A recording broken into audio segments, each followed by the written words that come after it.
There's reason for excitement in Richmond. The Spiders are ranked 19th in the nation, but Rhode Island is in search of the upset again. Can you or I do it for a second straight year? It won't be easy. All the action's about to unfold next on American Sports Network.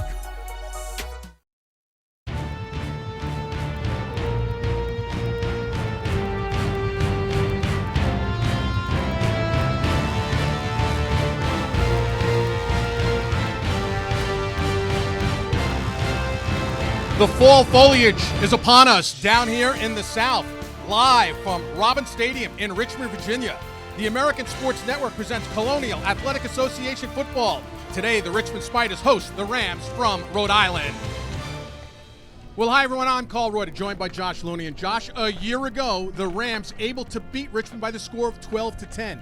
Can the Rams get it done here on the road a second straight year? Well, that first W is always the most challenging, especially when you're a first-year head coach trying to flip a program. They've got their work cut out for them today, but the Rams, if they can get that victory and take a look at last year's success plan, I think they can get it done today.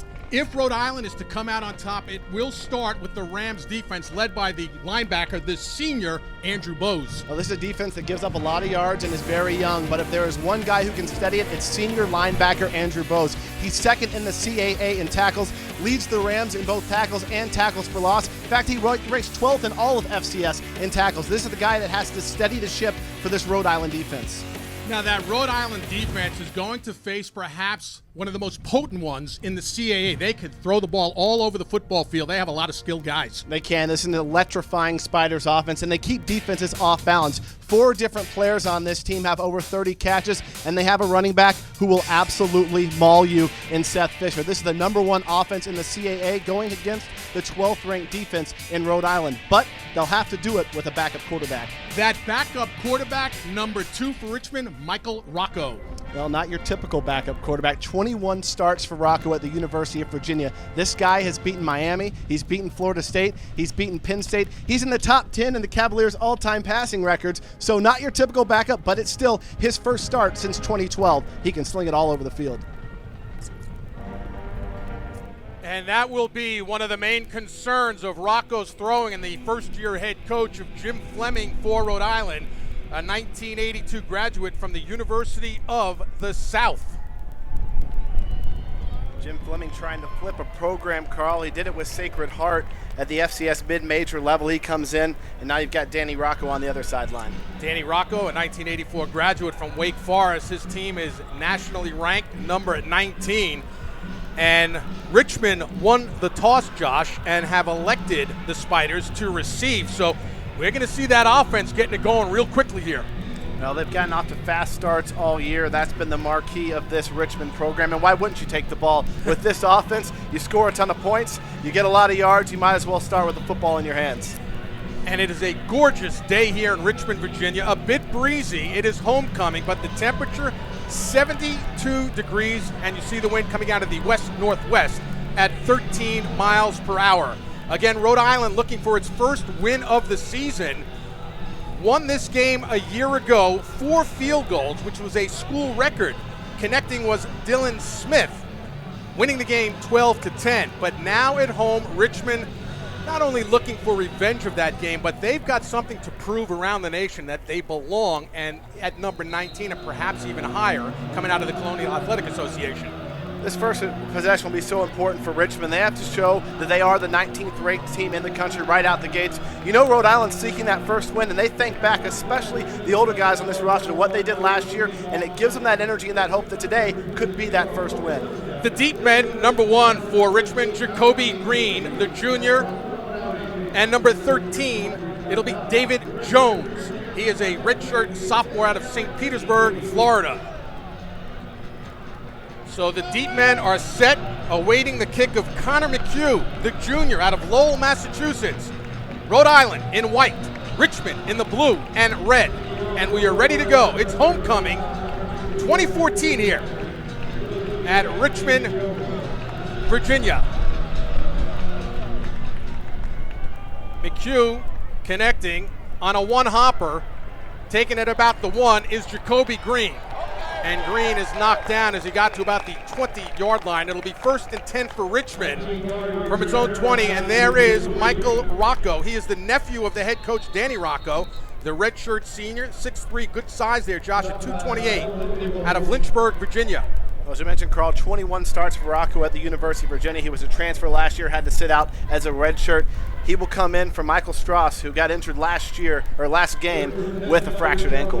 Yeah, he damaged that ankle against Albany, and Strauss is expected to miss about a month of action.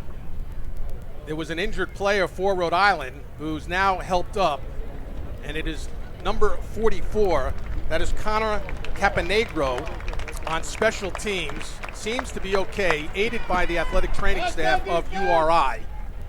And now Richmond comes from the far sideline and ready to run a potent offense that puts points on the board. Again, the quarterback will be Michael Rocco, 31 of 45, 363 yards, a couple of touchdowns, has thrown 3 INTs. And he'll start shotgun formation, 1 back set. First play from scrimmage. They go to the ground, and it's a running play, pickup of about 5 by the halfback, Seth Fisher, the junior out of Salem, Virginia. Leads the Colonial Athletic Association, Josh, with 9 touchdowns, 6 by the ground and 3 through the air. This is a guy who played fullback last year. They got a snapshot of him with some injuries at tailback. They loved what he does. They almost moved him to linebacker. This is a running back that will maul you. Look for him to be a downhill runner all game. 132 yards against Liberty a couple of weeks ago, a career high for Seth Fisher. Leads the team with 332 off the play action. They swing it out to the flat. The reception is made out to the 35-yard line. They'll move the sticks on a first down. That is T.J. Moon, the redshirt sophomore from Stone Mountain, Georgia, on the reception. T.J. Moon, the big guy. One thing we're seeing, though, is Rocco under center. When we talked to Coach Rocco earlier this week, he said that Michael likes being under center a little bit more. This is a team, though, Carl, that has run out of the spread. So interesting to see him go under center right there early for the first down. Third catch of the season for T.J. Moon. They move the sticks. They spot the ball at the 35-yard line. Again, they go shotgun. On the ground, big hole and some yardage down close to about the 45-yard line. Once again, Seth Fisher with the explosion. Picks up 19. We look on this run at the blocking of the right side of the offensive line. You could drive a car through there. Look at that, just flushing out the linebackers, taking care of the defensive ends and defensive tackles. You give Fisher some room. He's going to run downhill right at you. So this drive started at the 20-yard line, and Rocco and company moving, tripping up, and maybe a loss, depending upon the spot, was Fisher. Just lost his footing as he took that handoff. He's a big guy, Josh. It's 6'2", 232 halfback. Absolutely. This is a guy they just had to get on the field. And when they saw him last year, said, okay, we can pound the rock with this guy, have good smash mouth football here. Even when you run the spread, you can have smash mouth when you have a running back like this. Nearly 2 minutes into this first quarter of play, Richmond with the ball. It's at the 47 of Rhode Island. Rocco in a quick drop. Throws it, and nearly making the reception. Came back onto the inside. It was intended for Stephen Barnett. Well defended there by the Rams. Now it's Michael Rocco's first big test, Carl. You got 3rd and long on the team that leads the country in 3rd down conversions. Oh, they lead the country all right. 92 attempts. They've been good on 61 of those opportunities for 66%, which is incredible. Let's go, team! It's 3rd and 10. Motion Barnett. Fake the handoff, rolling to the near side, flips it up, reception made, first down, 35-yard line. Going up and bringing it down was the wide receiver Rashad Ponder, second on the team. He's now got 35 catches. When you convert at the rate that Richmond does, you do the little thing right. And Ponder runs a great route here off the play fake. He's just beyond the sticks, runs it out, and catches it beyond. That's the play that set up the 3rd down conversion there, a play before. So Rocco converts on 3rd down. There's a flag tipped up and couldn't hold on as they went right back to Ponder, but a flag has been tossed. And the referee working today's contest, the white hat, is Warren Gillis. Illegal formation, offense, more than 4 men in the backfield, 5 yards, first down. Push it back 5, 1st and 15. One too few on the line of scrimmage there, Carl. Yep. Being a former linebacker, you would notice that. Barnett is split out to the top of the screen. There go trips high. Now motion is Ponder. Shotgun is Rocco. Fake to Fisher, batted down. I believe it was the big hands of number 97 for Rhode Island, Marcus Pantoja, the freshman out of Belleville, New Jersey. Well played by Pantoja there. This Rhode Island defense is a team, especially on the offensive or defensive line, that's going to have to get their hands up. You get a lot of quick passes out of Richmond. They like to move the ball quickly, but they like to get you in chunks. Now you got a 2nd and long here for the Spiders. It looks like Rhode Island will just rush 3 right now on 2nd and 15. A couple of guys cheating, and then there was movement on the left side there. That might have been Selwyn Nicholas. Offense. Huh? Number 29, 5 yards, 2nd down. So it wasn't the defensive end Nicholas, it was Barnett, the wide receiver. Well, Isaiah Hill was going to stun off the top right side of your screen there from Rhode Island, and he had just enough to where he drawed that offensive lineman offsides. 2.5 minutes in to this first quarter. It's homecoming here at Richmond. 2nd down and 20 for the Spiders, coming with an overall mark of 4-2, 1-1 in the Colonial Athletic Association. Twins up top. Barnett split out down low, number 29. Rocco is in shotgun formation. Takes it, dumps it over the middle. Catch is made. Not much yardage there. The reception was made by number 12, Brian Brown, the sophomore from right here in Richmond. Abdul Ibrahim, the cornerback there, a tremendous play. Just playing a little bit of zone coverage. He gets his hands and chucks that receiver off the line of scrimmage, comes off, sees the football field, and goes and makes a big play. Now Danny Rocco really has a 3rd down conversion in his hands here. Well, they're already 1 of 1. 3rd and 17. Trips up top. Quick drop, 3 steps, fires far side. Catch was made, but the immediate hit, nope, it's incomplete. It was incomplete.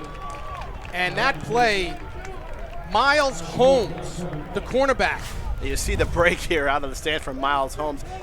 The Rams are hitting, and they're coming at you on defense. Here he comes out of the deck, boom. The ball is caught, then it's dropped by Ponder. Didn't have possession long enough to keep it a catch, but he does force the punt. So the Rams hold. DJ Helkowski will punt it away. Only kicked 12 times this year, averaging just a shade under 40 yards. It's blocked. Blocked! And Rhode Island has recovered it at the 45 of Richmond. Jawan Wynn, the senior, transfer from Rutgers out of Piscataway, New Jersey. Romeo Masuku came off that edge there, and this is exactly what you need if you're the Rhode Island Rams searching for that first victory. You make big plays in the special teams, then you convert. That's a huge play right out of the gates for this Rams. So the Rams will go to work on offense. Can they get something going with James Caparel, the redshirt freshman from Bedford, New Hampshire? Good game last week against Nova, 22 of 33 for 249 yards. They'll start on the ground with a little running game and scooting it to the near side. That was Harold Cooper, a freshman from New Haven, Connecticut. That's a freshman from Connecticut here. That if you're a high school football fan in the state of Connecticut, you know the name Harold Cooper. This is a guy who had 99 touchdowns in his high school career. He was a scoring machine, and he's out here playing as a true freshman today for Rhode Island. Came into this game with 87 yards rushing, picked up some there, about 5. Caparel rolling and could not hold on. That would have moved the sticks for a first down. The drop there by Vadre White, the wide receiver who has a team-high 26 coming in. He is a junior out of St. Pete, Florida. Caparel making his first start after filling in for an injured starter last week.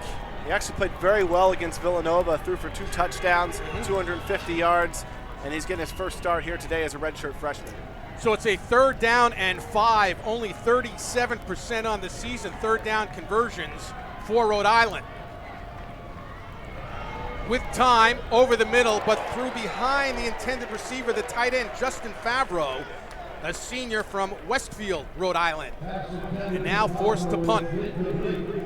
Caparel had a little more time on that play than I think he thought. He got some happy feet, and he goes and rushes a pass there and throws behind his man. These are things you'll see out of a guy making his first start, taking his first offensive set as a starter in his college career. Slow the game down a bit and convert those third downs. He had his man. Connor McHugh to punt. Dominique Miller facing, oh, they fake it. And he picks up the first down, spinning his way close to the 30-yard line. So Jim Fleming and his coaching staff with a block punt and now a little razzle-dazzle on fourth down. Hey, you know what? Why not go for it when you're 0-6? Why not? It's pretty simple. It's just going to be a direct snap here when you take the look. He's going to have two lead blockers, got some big bodies there. They do a great job flushing it out. They converts the first down. So a blocked punt, a fake punt, and Rhode Island's in business. In business right now. They spot the ball at the Richmond 36-yard line. 10 minutes and 38 seconds remain in a scoreless first half. Colonial Athletic Association football on the American Sports Network. Trips up top for Rhode Island, offset by right. The running back is Harold Cooper. Caparel looking to that far side with time, flips it up, wide open. And did he make the catch? Yes, he did. Calling it in is Robbie Jackson, the senior from Natick, Massachusetts. A gain of 22. You look here at Jackson. He's been a big-time receiver and a favorite target of Caparel last week at Villanova. Just gives a little head fake there and watch Jackson haul that thing in on the sideline. A great catch. Everybody plays well when you get a punter that runs for a first down. How about that? Flags thrown. By the way, that was Jackson's 23rd catch of the season, second on the team to Fadre White. But now let's check out the flag that was thrown. That was a first and goal from the 9. Illegal formation, offense. More than 4 men in the backfield, 5 yards, still first down. So first and goal now from the 14-yard line. We played 4 minutes and 50 seconds here in Richmond, Virginia. Danny Rocco, third-year head coach. A little bit of a concerned look right now. Well, Rhode Island certainly doesn't look like a winless team here in the early first quarter. Getting a key stop, getting a special teams turnover, and then a little razzle-dazzle with the fake punt. They go motion on that little jet sweep, spinning forward perhaps a yard, maybe two. Juwan Wynn, again the senior transfer from Rutgers. Well played there by the Richmond defense. Everybody stays home. No one's faked out. They stay home, and if you stay home as an outside linebacker on a jet sweep, there's no reason that play should break. Well played by the Richmond defense. Had a good look. Justin Grant, the safety, a senior out of Franklin, Virginia, who was on top of that play. Second down right now. A little fade, getting separation, out of bounds. Robbie Jackson with a great effort, but was out of bounds on the catch. That's man coverage right there Richmond's playing. This is a challenge play. You're going to throw up a ball. It can be a 50-50 ball, and Jackson comes out just out of bounds on the catch. It's a very nice catch by Jackson. Just can't quite get that foot in bounds there in the core of the end zone. Third and goal. Jackson had 7 catches against Nova last week. 2 touchdowns, 128 yards. They go trips up top. Motion Cooper. Caparel with a hole. Gets inside the 10, maybe spotted at about the 8, maybe 9-yard line. And it looks like they'll bring out the field goal unit, which, by the way, Josh, the Rams from Rhode Island, who won this game, ironically, last year with 4 field goals, have not kicked one this year. It'll be Connor McHugh, who's 0 for 1 so far. But he's 1 for 1 in fourth down conversions That's today, important. So you got that. That's right. The hold will be Colt Peavy. 24-yard attempt. And he's now 0 for 2, and Richmond holds, caught the upright. There is a timeout on the field. 8 minutes, 39 seconds remain in this first quarter. Scoreless between Richmond and Rhode Island on NESN. Koch Industries started in the heartland, and we've expanded to nearly every state. Today, that's more than 60,000 American jobs. You may not always see our name on the products you use, but we help make better food, clothing, shelter, technologies, and other necessities. Here, we build on each other's ideas to create more opportunities for people everywhere. Together, we are Coke.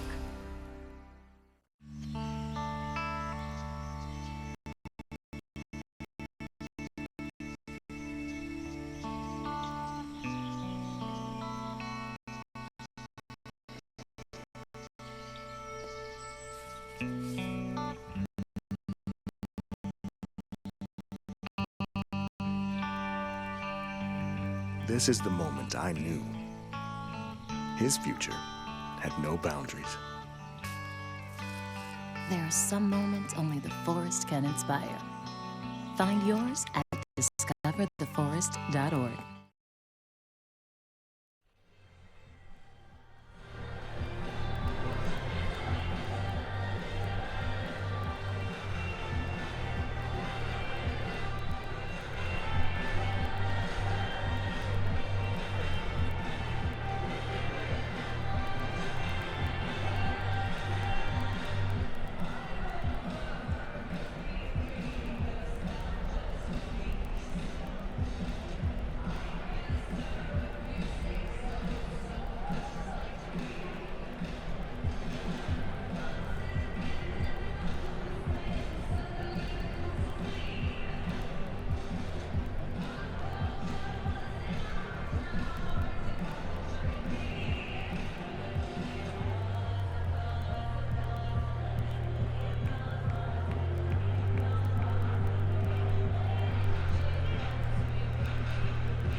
Call Reuter. Josh Looney back here in Richmond, Virginia. 8:36 remains. It is scoreless between Rhode Island and Richmond, and following a fake punt, first down. Rhode Island, a missed opportunity, missing the field goal. And Josh, in our conversation this week with Jim Fleming, one of the things that he said, it's been brewing, now it needs to boil over. Well, he had an opportunity there to perhaps put a little simmer on that pot, but they missed that three-pointer. When you're winless, you're on the road, you're playing a top 20 team, you have to capitalize off of those opportunities. They had the golden opportunity there with the blocked punt, with the converted fake punt, and then a chip shot field goal. But sometimes when you're winless, getting that first win is very difficult, and we saw that right there for the Rams.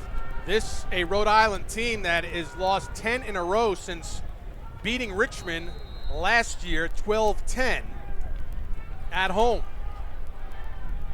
So it's 1st and 10 right now for the Richmond Spiders. They go to the run game to start it off. A gain of about 4 for Seth Fisher. 46, Adam Parker, the linebacker, had 9 tackles, shy of 100, so he's inching ever so close. He is a sophomore out of Yonkers, New York, but a flag again. Personal foul, face mask, defense, number 24, 15 yards from the end of the run, automatic, first down. Well, it's a late flag that comes in. You'll see in the scrum here, Isaiah Hill's going to come in and grab just a little bit of face mask there from Fisher. And yes, that's a 15-yarder if I've seen a 15-yarder, Carl. How many 15-yarders did Josh Looney have to call on him? Well, just curious. They've changed some rules there. I'd have a lot more 15-yarders today with some of the player safety rules that are now out. But yes, there were several face masks that occurred.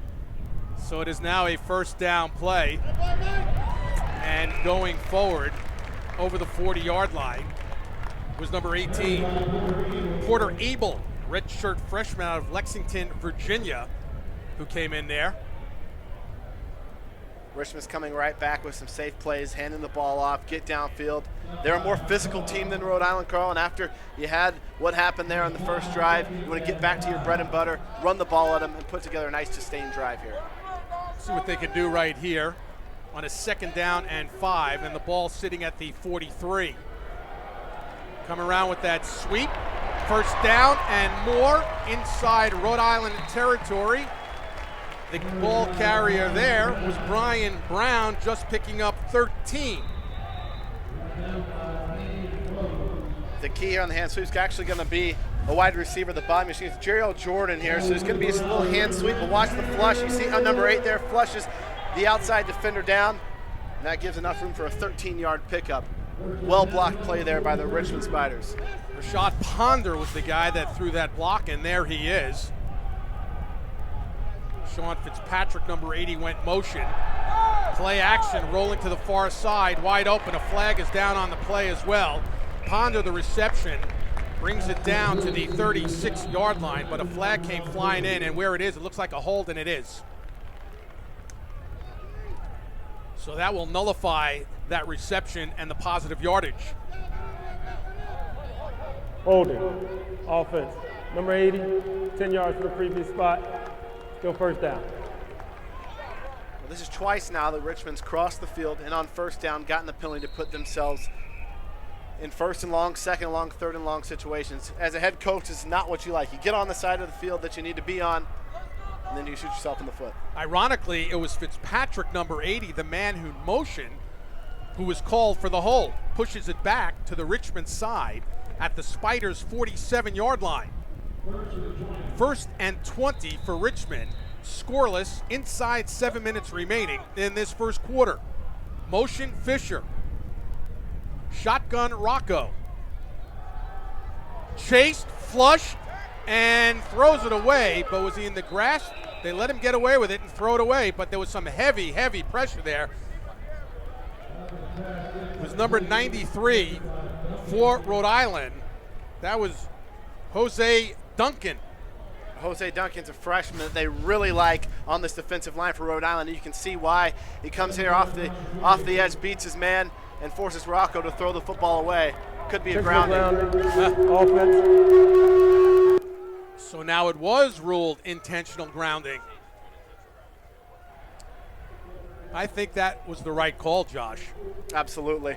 Definitely the right call, and Rocco just trying to get rid of the ball and not make it worse than it already is, and well, now he's got a second and forever.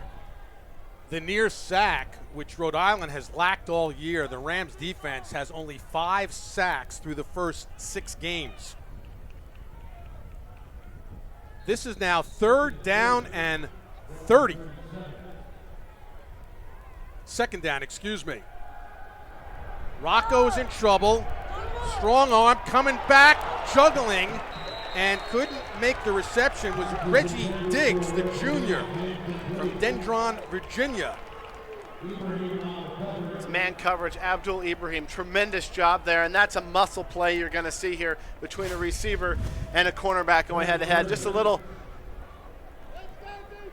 I think it was very clean. Of course, I'm a defensive player at Hartcross, so I think it was very clean. Great play there, a muscle play by Abdul Ibrahim. Well, a muscle play because Ibrahim is from where?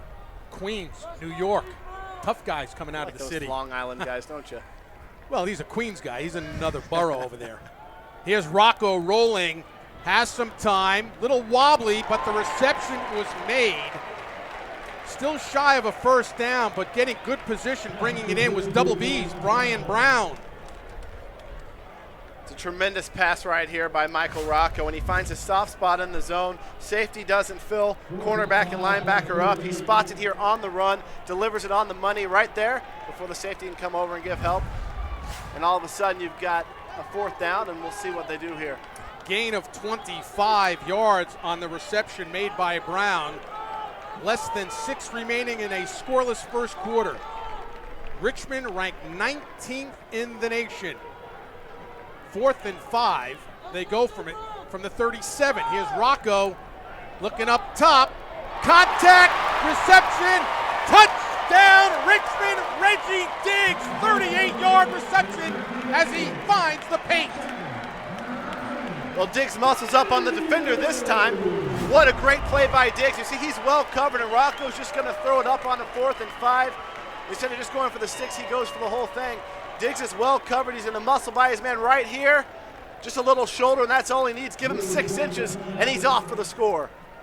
2nd touchdown reception of the season for Diggs. The point after is up and good, and it's 7-0 following the conversion of Peter Yoder, who's now 15 for 15 on PATs. Reggie Diggs brings it in from 38 yards out. It's the first score of the game. Back with more action on American Sports Network right after this timeout. Stay with us.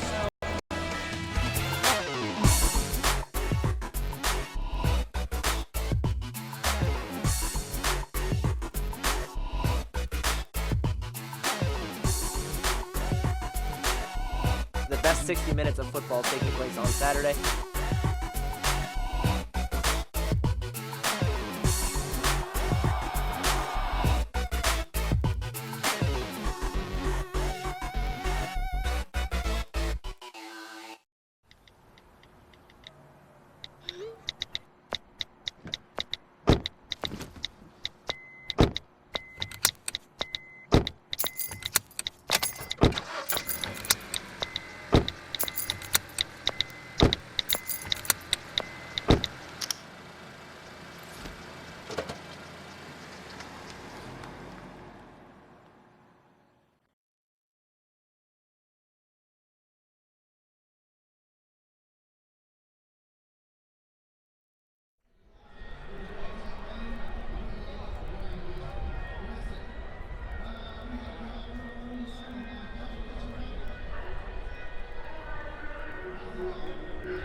Reggie Diggs, 38 yards from Michael Rocco, and it's 7-0 in favor of Richmond over Rhode Island.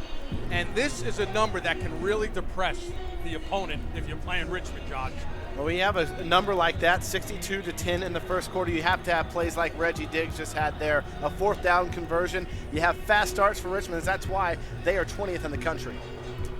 Well, there's Reggie Diggs, who earlier this year, on October the 4th, only a couple of weeks ago, had 9 catches against Liberty for 82. Well, he just hauled one in from 38 yards and had great position, but he's a big receiver at 6'4", 200. So you throw it up there, he could beat the smaller cornerback. Well, and we saw him with the smaller cornerback there. Just gave a little shoulder is all he needed.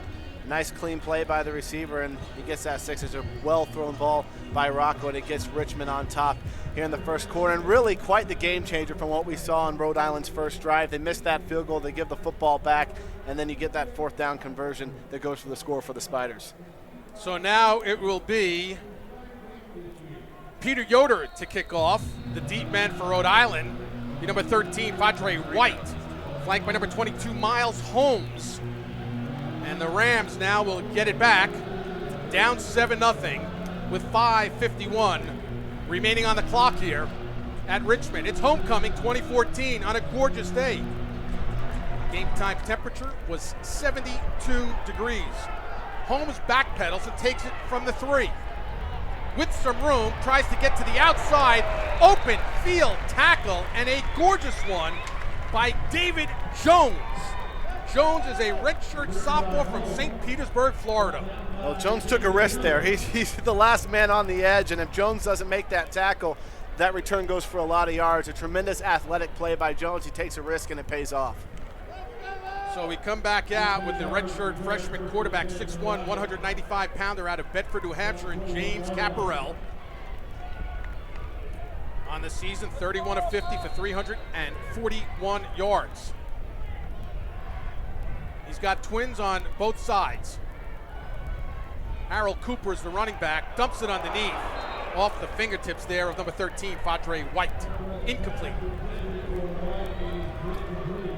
You see a little pressure here on the replay coming up on Caparell as he gets the ball and overthrows a little bit and has to get over that defender. Game's still moving a little fast for this redshirt freshman early. Those are 2 throws he probably wishes he had back on the third down conversion on the last drive that set up the missed field goal, and right here on first down at the start of this drive. That pressure was from number 46, the linebacker, Omar Howard. Second down and 10. Little play action, rolls near side, flips it, picked off. Richmond making some moves and dancing. Aaron Rohn brings it back inside the 20-yard line. So the senior from West Point, Virginia, One of the captains comes up with the INT. That's a tremendous zone coverage there by Andrew Rohn. You're going to see him follow Caparella all across the field. It's just a simple cover 3 zone. He's going to split the 2 defenders. You got one underneath, one at the top, and there's Rohn playing the flats. Nice athletic play. This is a guy who's been stalwart on this defense for this Spiders team. He's a captain. He's a 4-year starter. And right there, he makes a big play to set up Richmond in the red zone. And he's the leading tackler on this team. Came in with 40, just had his 2nd pick of the season. They go to the run game inside the 15, down to the 14 is Jacoby Green, the junior from Jacksonville, Florida. And for Richmond, that pick is nice to see because they've been dropping a lot of interceptions this year. A shocking statistic for this team is they are -12 in turnovers, last in the CAA in their differential. Usually that means a lot of losses for a team, but it hasn't been because they haven't been a pressure defense. They've been dropping INTs. So Rohn there's a big emphasis for the second half of this season for the Spiders, and Rohn gets his hands on one and keeps it. Rocco, they go to the ground. And nothing happening there. Some good surge by that D-line of Rhode Island, stopping Jacoby Green pretty much in his tracks. But we do have a discussion right now. And again, you're looking at the referee, Warren Gillis.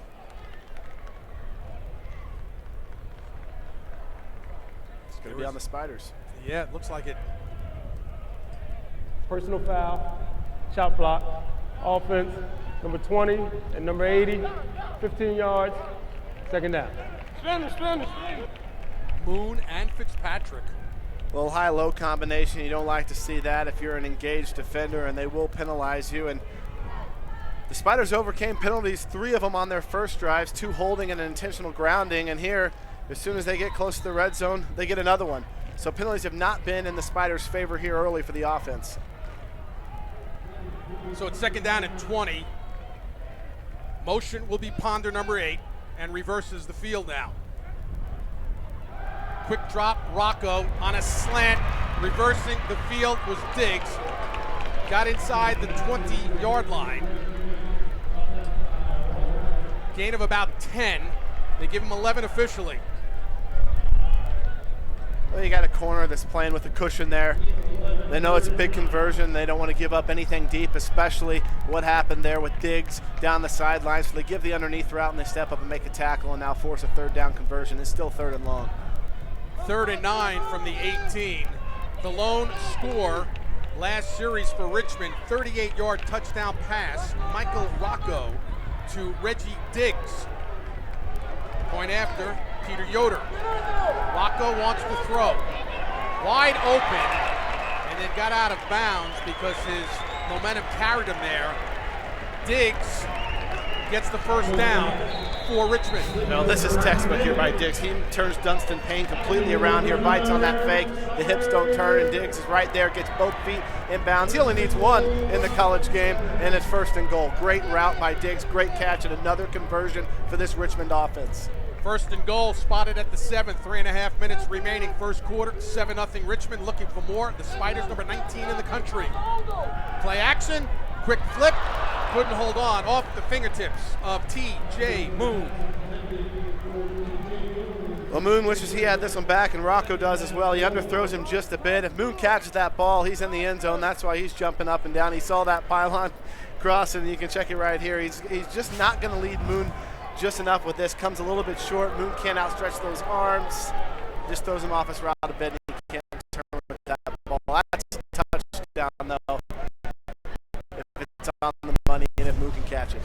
He had no one between himself and the goal line. We've got a timeout that's been called right now. Timeout, Rhode Island. Rhode Island calling for it. Timeout of the half. 3:17 remaining. So while they take a timeout, we'll step aside. 7-0 Richmond. We're back right after this on the American Sports Network. Hi, I'm Rob Lowe, and I have DirecTV. And I'm super creepy Rob Lowe, and I have cable. With DirecTV, you get 99% signal reliability. Now that's reliable. My cable's out, so I'm down at the rec center watching folks swim. I love that I can watch my shows and be worry-free. And I love the smell of other people's hair. Don't be like this me. Get rid of cable and upgrade to DirecTV. Call 1-800-DirecTV. Get your ass out. You're not in here. Yes, I am. Move. Give it to him hard. No. Every day, kids witness bullying. Why are you stabbing me with it? No. They want to help, Ow. but don't know how. Oh, Teach your kids how to be more than a bystander. Visit stopbullying.gov. In the small town of Elmira, New York, a boy was born into an all-American family. The odds of him achieving his dream in the fashion industry? 1 in 23 million. The odds of having a child diagnosed with autism? 1 in 68. I am Tommy Hilfiger, and my family is affected by autism. Learn more at autismspeaks.org/signs. You're watching the American Sports Network.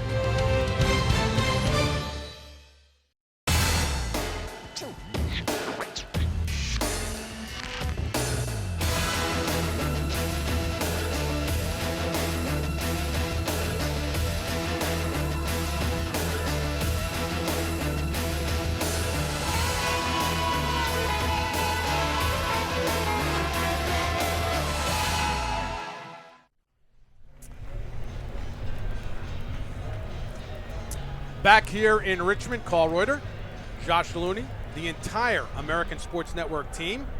Danny Rocco spoke to his team following the Rhode Island timeout. Richmond right now with a 2nd goal and 7 from the Rhode Island 7-yard line, up 7-0. Now we're ready to play, or are we? Warren Gillis is counting, and now we're ready to go. Rocco is the quarterback. Handed it off to Green. Maybe stopped shy of the 5-yard line. Coming up from the bottom of that pile right there, number 21, Tim Wineclaw. He's a kid from Long Island, played at Kellenberg High School, Valley Stream product that's out on Long Island. And here's a guy that's been all over the field this season, 6'1", 208. He's forced 4 fumbles in his 5 games. One of those tough Long Island guys right there. You know, Tim Winclaw, they love to get him after the football, and he puts that face mask right on the ball, and that's how you get those forced fumbles. He played for a real good coach in Kevin Hannafin. So now Rocco. Rocco. The edge. Yep. Look out. Batted, deflected, and then in and out of the hands. Trying to make the catch was Brian Brown, but someone got a hand on it and tipped it before Brown had a chance to make the catch. And your tough linebacker safety, Tim Winclaw, coming off on the smoke blitz there and forced that pass just a little early from Rocco, and they hold strong, the Rams do, on 3rd down. So attempting the field goal will be Yoder, 9 of 13 so far this year. This will be a 24-yarder. Kick is up and good, and Richmond on top now 10-0 as we get another look at that batted pass. That's the 2nd batted ball we've had from this Rhode Island defense as Rocco trying to thread the needle just a bit. It wasn't a low pass, nice athletic play there by the defensive line, and it holds. However, now that number 62-10, outscoring opponents in the first quarter, make it 72-10 now for Richmond. Just been such a strong team in the first quarter of football games. Danny Rocco, 18-11, coming in to today's contest in his 3rd year as the head coach. You know, he played at Penn State for a couple of years and then finished up at Wake Forest. He was a linebacker and a captain, that 1983 team. 6 years prior, the head coach at Liberty, where he spun himself a nice 47-20 record. Well, he flipped a program at Liberty. He comes here, and you wouldn't think you'd have to flip a program. 2008 national champions. They come back here when he takes it. They were 0-8, in conference the year before he takes over the program. So he's having to flip a program that's within the last 5-6 years won a national title. An interesting piece here in Richmond, but he has them right back in the top 20 and where this program expects to be as a football team. Well, up 10-0 with 2:29 remaining. They'll kick it off with Yoder. From the 6, this is Holmes. Again with room. Kept it to the inside, advancing it to the 30-yard line. Loose football. And who's got it? Are they giving it to Richmond? The Richmond Spiders have recovered. Let's see who made the hit and who recovered. David Jones might have recovered. Right here, just a pile. This is gang tackling and stripping the ball. Great heads-up play there by number 52.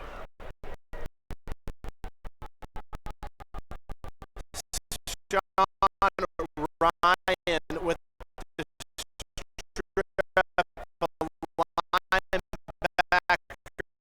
unit.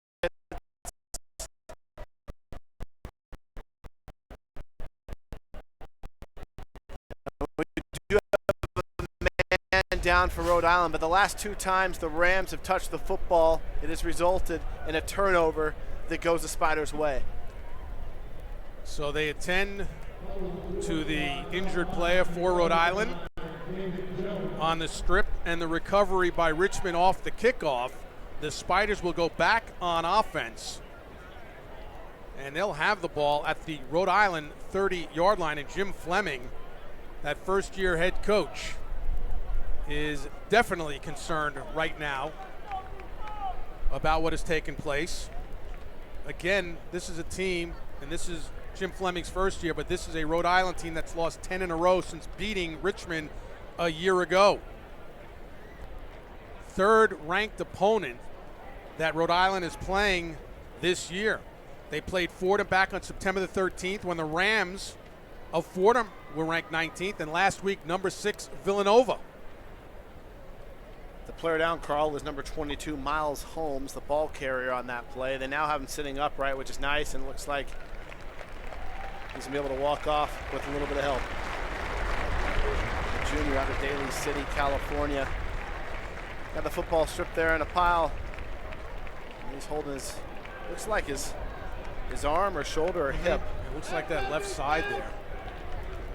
When we spoke with Jim Fleming this week as well, Josh, basically was, what are we trying to accomplish, meaning what he's trying to accomplish with his staff at Rhode Island. He said, it's simple, win a game. Win a game. And it looked like they had that great start.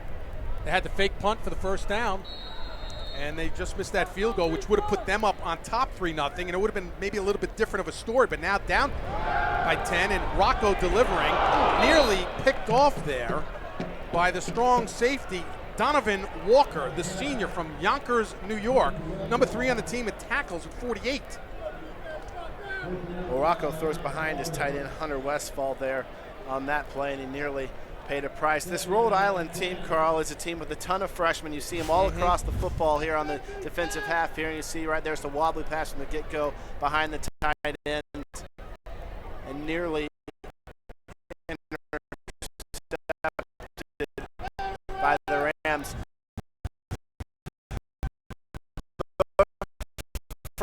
Freshmen, they're learning to overcome, but they have to take that next step and capitalize on opportunities. 2nd down and 10. Green with a burst to perhaps the 24-yard line. Jacoby Green, the junior running back.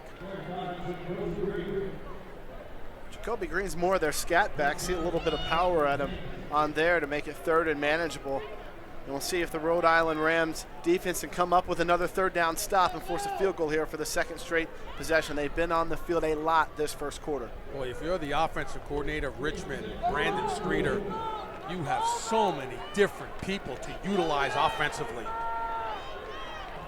It's 3rd down and 4.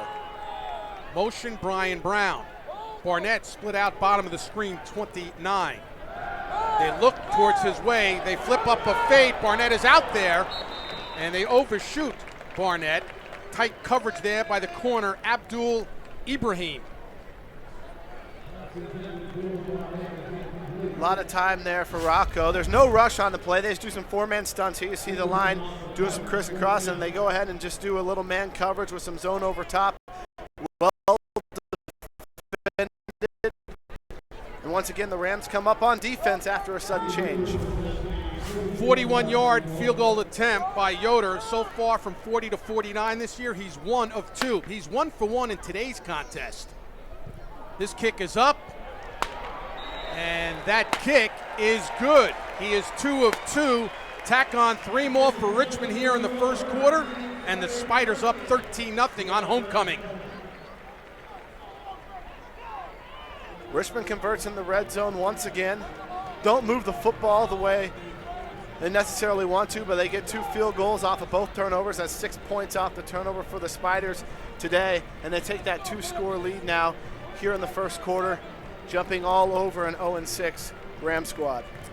Hey fans, if you're watching at home, you can be part of the action by liking American Sports Network on Facebook at facebook.com/live on ASN, and by following us on Twitter at live on ASN. Well, they're dancing in the aisles here at Richmond. It is homecoming. Gorgeous day, beautiful facility here. As we drove on this campus earlier this afternoon, Josh, we were fascinated by how the beauty of the brick buildings and the fall foliage surrounding this unbelievable facility. The stadium's gorgeous right here in the middle of everything. It's brick as well. It's like you're in the middle of a forest. We saw a gorgeous golf course that surrounds this university.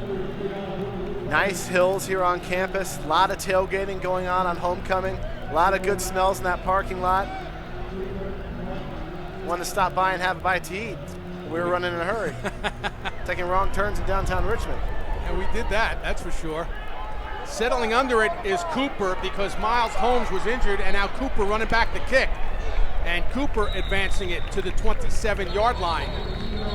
First down and 10 for Rhode Island, and we talked about how gorgeous this campus is. And as you said, we kind of got lost on the way here, but we found little beautiful blue skies today, and fall foliage here in Richmond. Just hanging out on the lawn. Why not? Yeah, I mean, cell phone, you think? Yeah, it looks like a cell phone conversation. I thought everybody texted now and tweet. Well, you tweet. I don't. I will text. You're old school. I'm very old school. No tweeting on Long Island. No, there's plenty. It's just that I don't get involved with it. That's all. Many people do. Trailing 13-0, tail end of quarter number 1. Stay on the ground. The Rhode Island Rams with number 13. It was Fadre White, who's more of a wide receiver, brought down there by number 52. That looked like Sean Ryan from where? Brooklyn, New York. But Sean Ryan has a Twitter account, so maybe get you signed up on Twitter before it's all over, Carl. I'm sure you will. We got a great staff here with us in Richmond. They'll do it while you're on this broadcast. It's second down and 6 from the 32, and a timeout has been called by Rhode Island with 42 seconds remaining in this first quarter of play. On the American Sports Network, it's Colonial Athletic Association football. Number 19, Richmond taking on Rhode Island. The Rams from Rhode Island looking for their first win of the season. 65 different players, Josh, have appeared in a game this year for Rhode Island. That number really tells it all. That number paired with, I counted up, 20 freshmen, redshirt freshmen or sophomores on the 2 deep of this Rhody roster. That tells you a lot as well. You got a program, you're trying to flip, you're playing young guys, it's in your first year, but you're going to take a lot of lumps doing it. And that's exactly what's gone on for this Rams team. So you've got young guys that are learning, but they've also had a ton of injuries this year.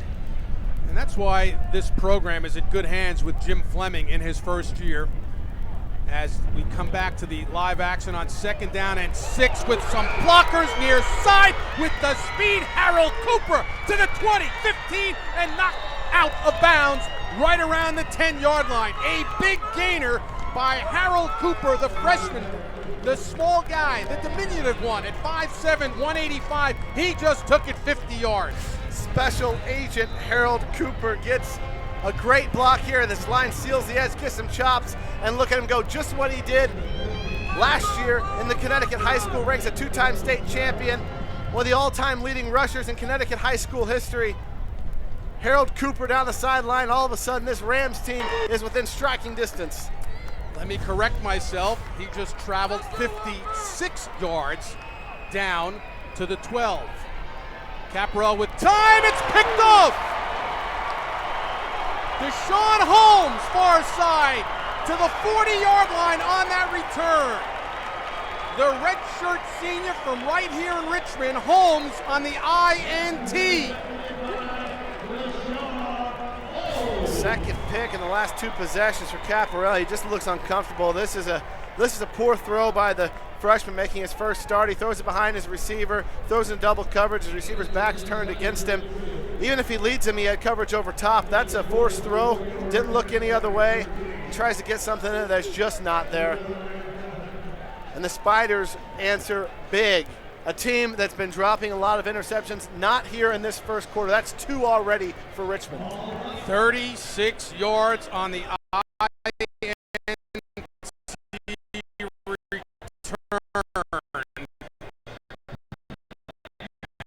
And that play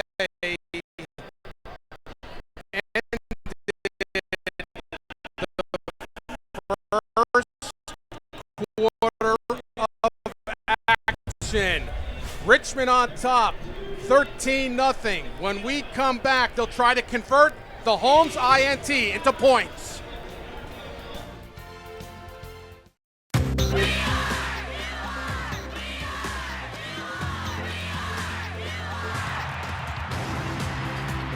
At the University of Richmond, you get a leading liberal arts university in a dynamic capital city, where you can be an accountant and an artist, research alongside faculty, and have an internship in your field. Be part of Division I athletics and highly ranked academics. The University of Richmond. We are, you are. Okay, so what would you bring to my company? What do you need?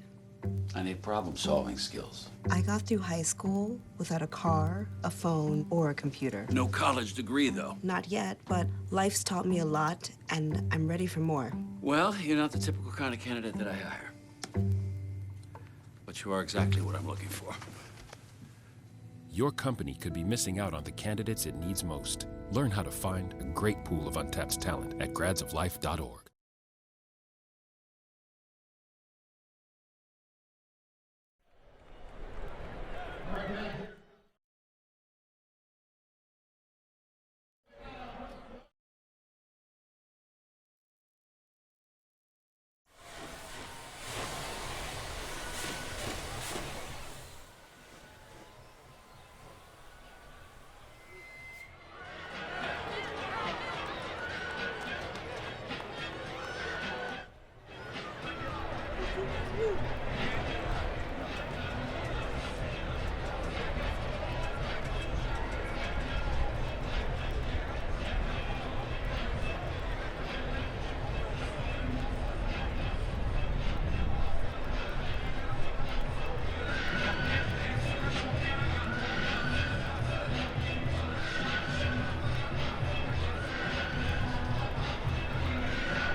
Nothing Richmond after 1. Paul Reuter, Josh Looney, the entire American Sports Network team here, homecoming in Richmond.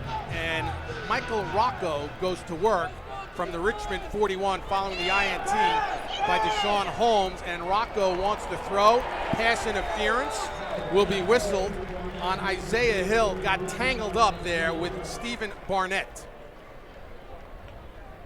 Pass interference, defense, number 24, automatic, first down. Pistol play fake there by Rocco, and Hill just tried to sneak a hand in there, slow it down, and he got caught. That's a savvy defender move, but you can't do it in the open field. You got to do it running down that sideline. Just grab that jersey just a bit, and he got flagged for it. Savvy by the veteran redshirt senior in Barnett, going up against only the freshman in Isaiah Hill. So because of the penalty, the ball moves up to the 44-yard line of Rhode Island with trips up top. Barnett split out down low.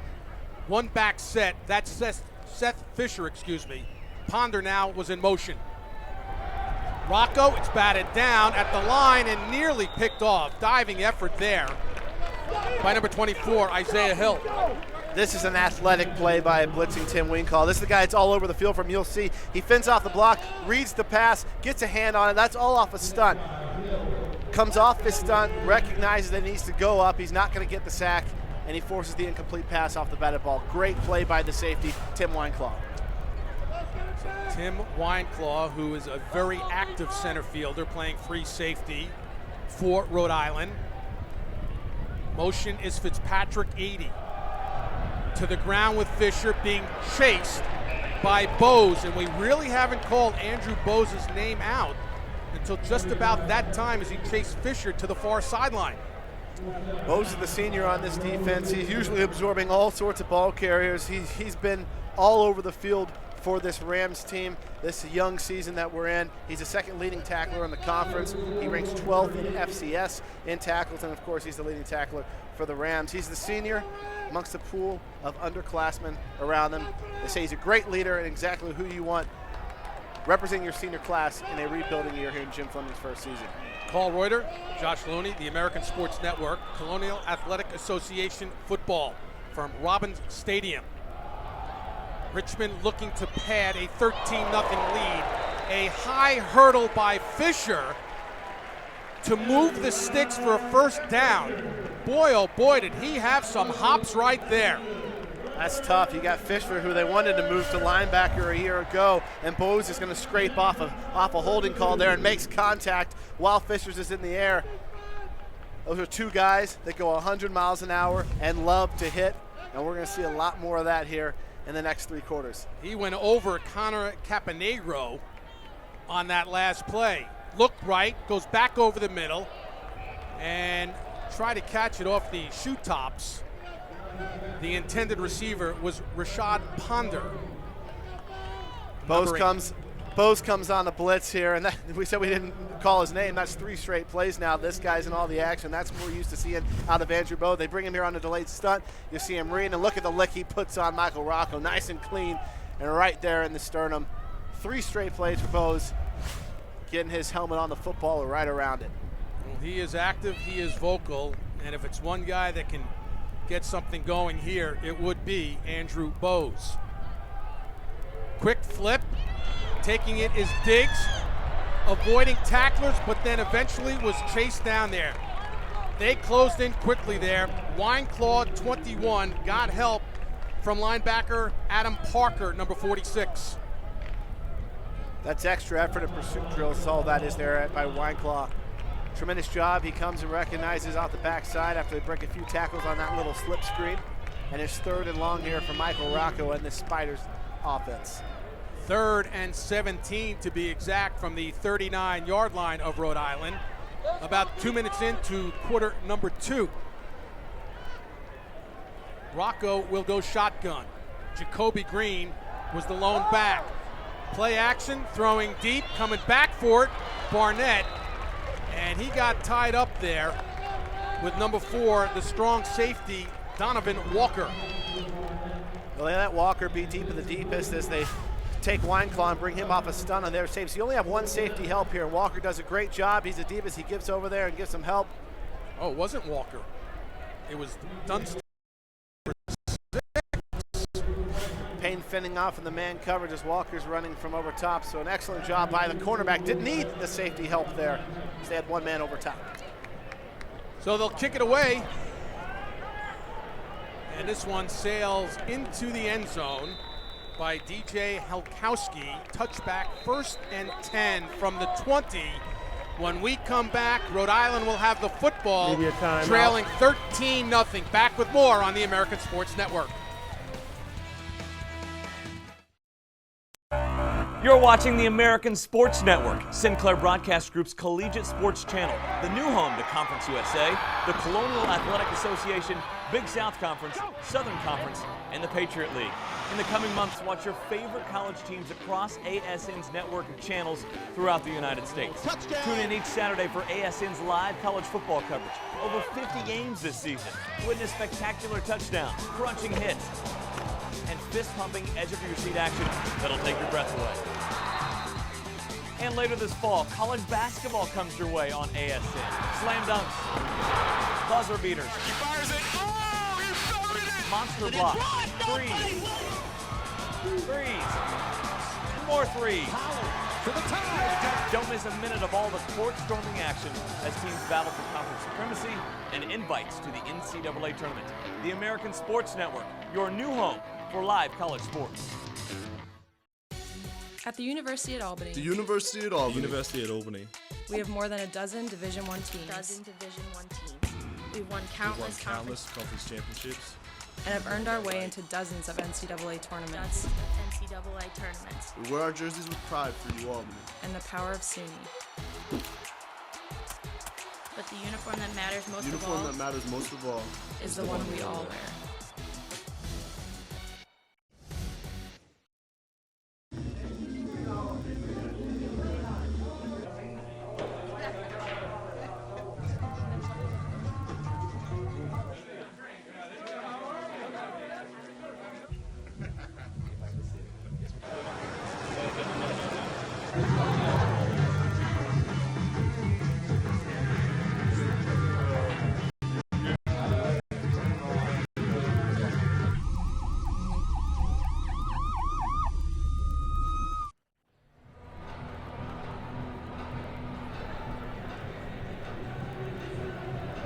.50 remaining in this first half. Paul Reuter, Josh Looney on the American Sports Network, and Richmond on top by the score of 13-0. Josh. Well, there are a few keys in this game, Carl, and one was a fast start.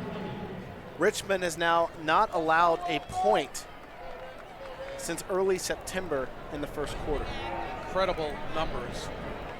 Harold Cooper takes it to the 25-yard line. Cooper ripped off towards the tail end of quarter number one, the big run of 56 yards, but then on the following play, James Caparell was picked off by Deshaun Holmes, stopping that drive. Fast starts by the offense for Richmond and the defense. It shows you it's a well-prepared team week in, week out if you're able to start as fast as they do. On 2nd and 5, stay with the run game. About 3 more yards, so it'll be 3rd down and a couple for Rhode Island, just trying to muster something here. Again, the ball carrier was the freshman Cooper. He is strong, 5'7", but 185 pounds. Well, Cooper, 3 carries, 67 yards on the day. He has been the Rams' offense, and most of it came in that big chunk when he scattered down the sideline. 3rd and about a yard, down 13-0, early second quarter. Caparell, the quarterback. Cooper flips sides, offset eye left now.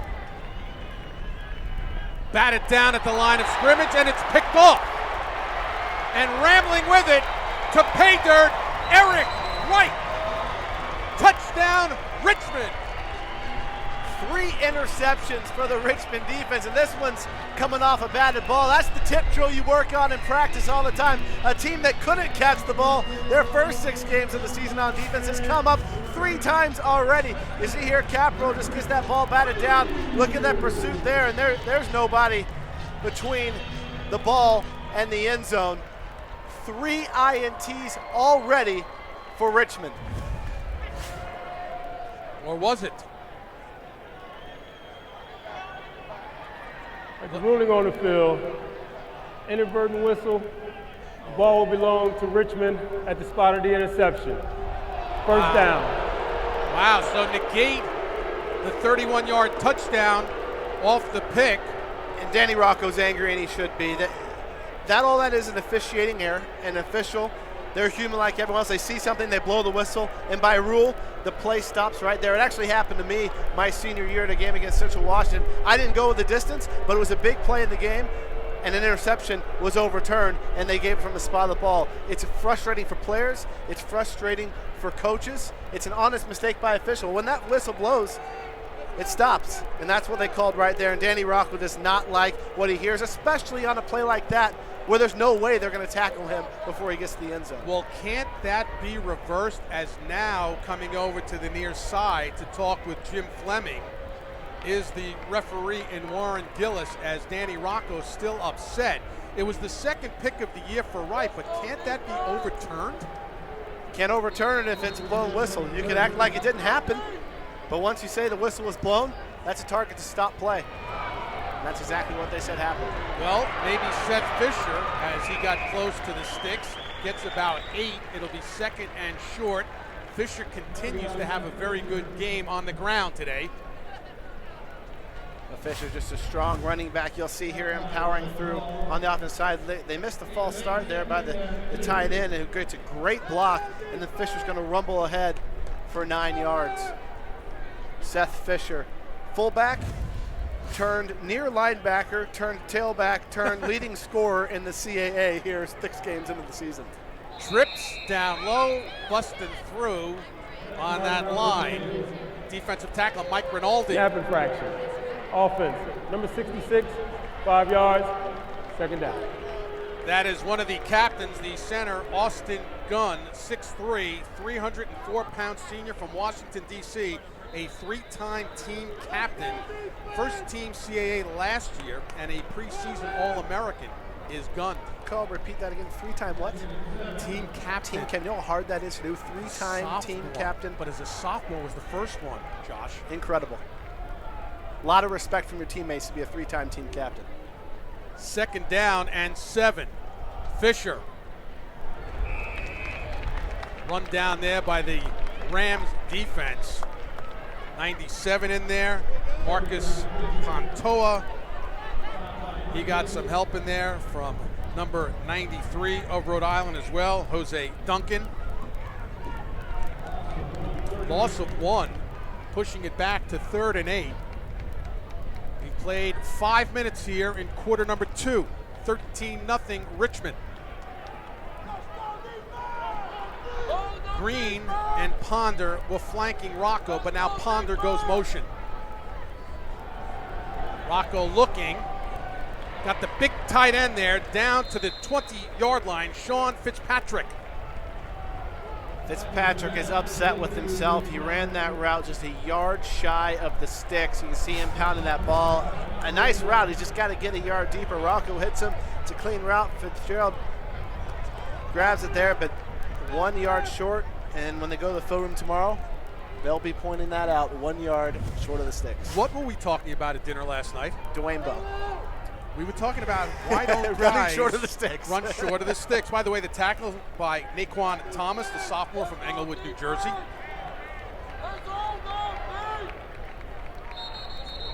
The flag was thrown as Richmond goes for it on 4th down. Ball start, offense, number 57, 5 yards, still 4th down. Right guard Nicholas Vergas. It's funny, Carl, you mentioned short of the sticks. I worked for Todd Haley for 3 years in Kansas City. He was actually on staff with a lot of these guys that Danny Rocco was with when he was with the Jets, and outgrowing that coaching tree. And Todd Haley hated it when a player would run short of the sticks, and Dwayne Bowe was the guy that would always do it, even though he was an all-pro. So I'm sure Danny Rocco comes from that same coaching tree and stresses the little things as well. This will be from 43 for Yoder. And he's got quite the foot, doesn't he? Yoder now 3 for 3 field goals today. He's 12 of 15 on the season. Richmond up 16-0. 8:45 remaining in the half. You're watching all the action on the American Sports Network. Have you ever imagined getting away from it all? Dreamed of sand between your toes? A place where the term online has a whole other meaning. Where the beach is just outside your window. Window shopping? Just steps away. And your worries? Miles away. A getaway that gets you closer to the lifestyle you've always dreamed of. Discover Bay Creek. Nestled in Cape Charles on Virginia's eastern shore, Bay Creek offers signature golf, private beaches, the new beach club fitness facility, world-class marina, and a sense of community that will soon have you calling this getaway home. Visit us online to explore the 10 uniquely crafted villages that make up Bay Creek. There's an option for every lifestyle, from low-maintenance townhomes, quiet cottage-style neighborhoods, to estate-style dream homes. Rams. Visit us online to explore all the real estate opportunities or to book your Bay Creek getaway today. Welcome home. Welcome to Bay Creek.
We are back here at the University of Richmond. Carl Reuter, Josh Looney, the American Sports Network. The Spiders ranked 19th nationally on top of Rhode Island by the score of 16-0.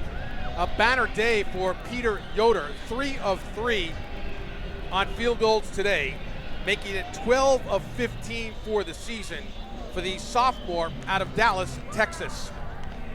Well, Yoder's having a great day, but pretty heroic effort so far by the Rams defense. Stepping up time and time again after sudden changes. It's tough to be in. This score could easily be far out of hand, but it's not. It's still 2 scores because of this Rhode Island defense. It would be interesting to see if Rhode Island gets a score, if the momentum would change the complexion of this game. This one is driving back through the end zone, and that looked like it was Miles Holmes back there again, number 22. So apparently Holmes is okay, because he did go down earlier in this contest, but it'll be on the touchback, a 1st and 10 for Rhode Island from its own 20-yard line, down 16 with 8:46 remaining in the half, not the contest, the half. And for those who join us maybe a little bit late, it's worth mentioning James Capperell is making his first start today. He's filling in for the injured Mac Lowry, both redshirt freshmen. Last week, Lowry dislocated his shoulder in a loss at Villanova. Capperell came in, performed very well in Nova, but 3 picks already here in the first half for the first-time starter. So he'll go back to business here, and they'll try to again establish the running game. It was Cooper, the ball carrier, and he has been a workhorse so far. Double nickels on that tackle, the defensive end Justin Williamson, the senior from Hampton, Virginia. When we talk injuries, Harold Cooper is a true freshman. He's making a start over Lyle McCombs, who's out with a broken hand. You might recognize that name. He led UConn in rushing each of the past 3 seasons. He's number 4 in UConn history in rushing. He is also out for the Rams today. On 2nd and 8, looked to throw it, then just flipped it up. Now is he in bounds? If so, no, he's out of bounds, so it will not go as a pick there for Tafon Mainsaul. There is a flag, and it could be a hold. Richmond still trying to plea that they caught that inbounds.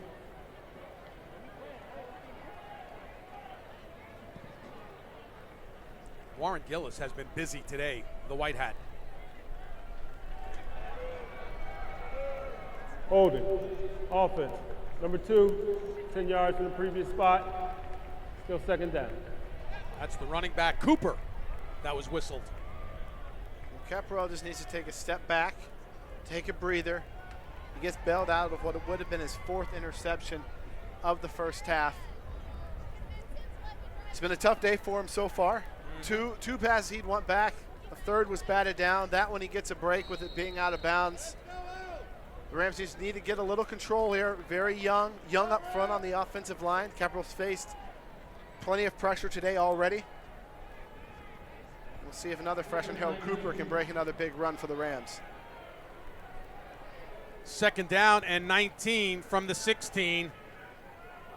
And just missing and upset with it was number 98, Winston Craig. But here's that defense that we're talking about. Yeah, Aaron Roan gets the first one. It's just off a zone read. He plays right in the center, playing in the flats. The second one is underthrown into traffic. And then your third pick of the game is to come right here off a batted ball. It should have been the pick 6 by Eric Wright, but an inadvertent whistle makes Richmond settle just for 3 points after the Rams defense holds strong. 3 picks already, though, for this Richmond defense that was struggling with takeaways in the first half of the season. Richmond's only going to rush 3 on a 3rd and 19. They set up a screen and wildly thrown, looking for Ross Kim, the junior. And again, pressure being applied on Caparell, the redshirt freshman QB. Well, this is screen pass. He's going to face pressure, but Caparell sees it coming out the front side, has to throw off his back foot, overthrows his man, and it's another punt for the Rams. So they'll kick it away, the Rams, with Connor McHugh.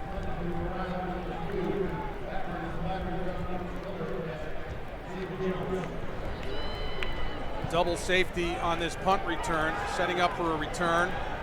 Dominic Miller had called for the fair catch, takes a Richmond bounce, finally downed by Rhode Island's Tim Wineclaw inside the 45 to the 44. 28-yard kick, no return, timeout on the field, 7:47. Back with more on the American Sports Network. Hi, I'm Rob Lowe, and I have DirecTV.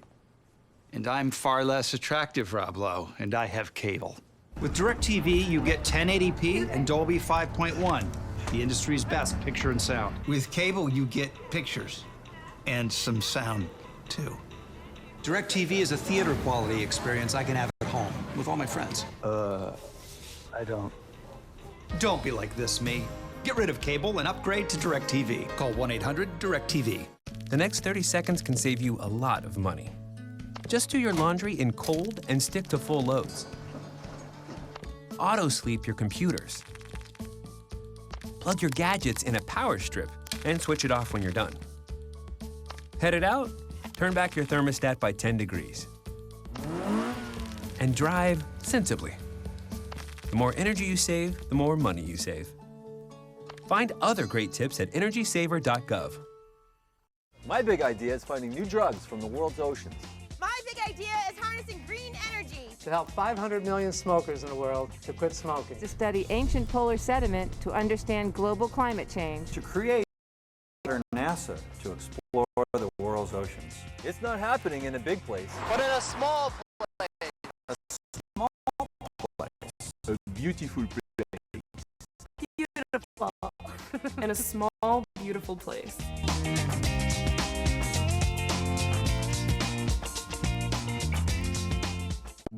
In the small town of Elmira, New York, a boy was born into an all-American family. The odds of him achieving his dream in the fashion industry? 1 in 23 million. The odds of having a child diagnosed with autism? 1 in 68. I am Tommy Hilfiger, and my family is affected by autism. Learn more at autismspeaks.org/signs. College football on the American Sports Network is brought to you by CokeCareers.com. And there is the injured quarterback for the Richmond Spiders, number 3, Michael Strauss, went down against Albany last week. A break in the ankle. He's expected to miss about a month's time. And here's a guy, I mean, between Strauss and Rocco, you set up shop nicely with the quarterbacks. But nice to have a guy as your backup who started 21 games, as you mentioned in the open. 21 games at Virginia for Michael Rocco as a starter. There's a drop ball there. Yeah, during his course of his starting career, in 1 year, he beat Florida State, Penn State, Miami. He's in the top 10 in passing yards in Virginia history, as well as passing touchdowns. But he comes in as the backup because Michael Strauss set or tied 14 school records here at Richmond last year, and before he got hurt, leads the country in FCS completion percentage, 71.4%. 2 great quarterbacks here for Danny Rocco and the Richmond Spiders. And I wouldn't mind living where Strauss is from, Key Biscayne, Florida. They're not bad. This will be a 2nd down and 10 for Richmond from the Rhode Island 44-yard line. The Wineclaw, the safety. Yeah, he's coming up, huh? Checking out of it now. And a timeout by Rocco. We saw that stunt. So a timeout has been called. Timeout, Richmond. By the Richmond Spiders, up 16-0. The lone touchdown that the Spiders have is a 38-yard touchdown pass from Rocco to Reggie Diggs. The other 9 points off the right foot of Peter Yoder. 3 for 3 on field goals this afternoon. And most every snap of this first half has come in Rhode Island territory. A lot of them have come after Rhode Island turnovers. It shows you what this defense that's last in the Colonial Athletic Association in total defense, is stepping up today and doing enough to get the job done. They're just not converting on the other side of things. And it's really been a different game offensively for Rhode Island, Carl, since that missed field goal that hit off the uprights that could have given them an early 3-0 lead in this game. Well, here's a guy in Jim Fleming. Under his direction, look out. Once he straightens this out and his young players become older and become upperclassmen, got to remember it. Head coach, Sacred Heart, 2 years, 2000 and 01. He was 10-1, then went 11-0. 21-1. Yep, from behind. The contact was made there. Diggs was the intended receiver. This Rhode Island Rams defense, the one thing they can do is they can hit you. Abdul Ibrahim, he's had a couple shots on receivers already. They times that one up perfectly, forces the incomplete pass, and once again, Rhode Island defense coming up here in their own territory after a short punt, and it's a 3rd and long for Michael Rocco and the Spiders. 0 for 4 for Richmond, who came in 3 for 3 on the season. Well, they've got one there, or do they? Now, Diggs had it, but then he backpedaled. Did he lose the yard that might have given him the first down? Looks like they're going to give it to him. The line judge there came out about a yard short of the catch, and it looks like the spot's going to be where he caught it. Yes, and it's going to be a first down. I think they got that one right, Carl. Well, they can't snap the ball until the sticks are in position, and now they'll do it from the 33-yard line of Rhode Island. Rocco flag. Boy, he was going to be sandwiched. Ball start, offense. Number 12, 5 yards, first down. Brian Brown, the culprit. Fastest player on the Richmond team, a little fast on the snap count there. He is fast. He can get up and down the field. Brown again is the sophomore from right here in Richmond. And he will catch the football. Number 12 had 12 catches September the 20th in a 3-point loss for 139 yards against New Hampshire. Rocco on the run. The reception is made at the 25-yard line. Number 81, Hunter Westfall, the tight end out of Charlotte. I love this play. Watch the left guard, Caleb High here, pull, and he's just going to be the man on the edge protecting Rocco. No need to block anyone, and Rocco's there has all day. It hits his tight end. Great job by the pulling left guard, Caleb High. Love that play. You block it right on the backside. You can pull that guard, and then you have all day for a quarterback like Michael Rocco to deliver the football. And if I'm Rocco, I'm following Caleb High, 6'4", 299. So it was the Carolina connection. It was High leading the way for Rocco. High is out of Raleigh. The reception was made by the Charlotte native and Hunter Westfall. They go to the air again and try to come back, and the flag is thrown. It's on Ibrahim, or is it? Looks like Diggs is down as well. Diggs, or is that Barnett 29? That's Barnett 29 and staying down. Pass interference. Defense. Number 5, automatic, first down. Abdul Ibrahim, the sophomore. And he was defending that ball well, got turned around and ends up hitting him in the back. And when you're a defender and you get hit in the back with a football, it's an almost automatic yellow flag. Barnett was just recovered from an injury earlier this year and is closing in on a number of receiving records for the Spiders, and he looks like he's in a lot of pain down there. Barnett from Salem, Virginia. His twin, Reggie Barnett, number 37, is on this roster as well. This is a guy that has put up tremendous numbers during his time at Richmond. Last year, Stephen Barnett, 76 catches, 1,189 yards, and 5 touchdowns. We'll take a look here and see as Barnett got wrapped up with Eber. Tough to see. Tough to see. On him? No.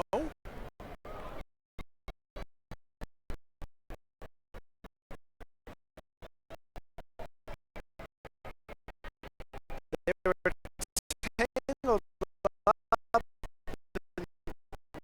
when the ball was in the air, receiving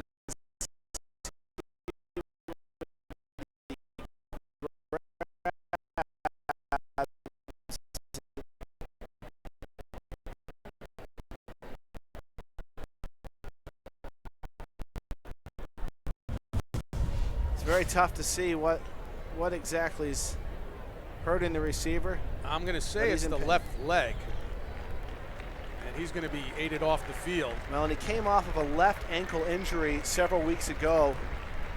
Being helped off by his twin brother, Reggie. Twin brother Reggie, the defender, also starts for Richmond out there, and he had a left ankle injury that he came off on just a few games ago. He's played in 4 of their 6 ball games and potentially re-aggravating an injury there. Big playmaker for the Spiders at wide receiver. Well, they'll miss him here on this first down and goal. Cutting it back, touchdown, Jacoby Green from 9 yards out. And Richmond increasing the lead to 22-0. Jacoby Green is a guy who can scat, he darts, he makes big plays, he scoots around, he makes a little bit of something out of nothing on this play. You catch here on the look, there's not a lot of running room, it's just a little counter, he gets a lead block and boom, look at that, defense is going one way, Jacoby Green going another. Spiders return to the end zone. 3rd touchdown rushing for Green this year.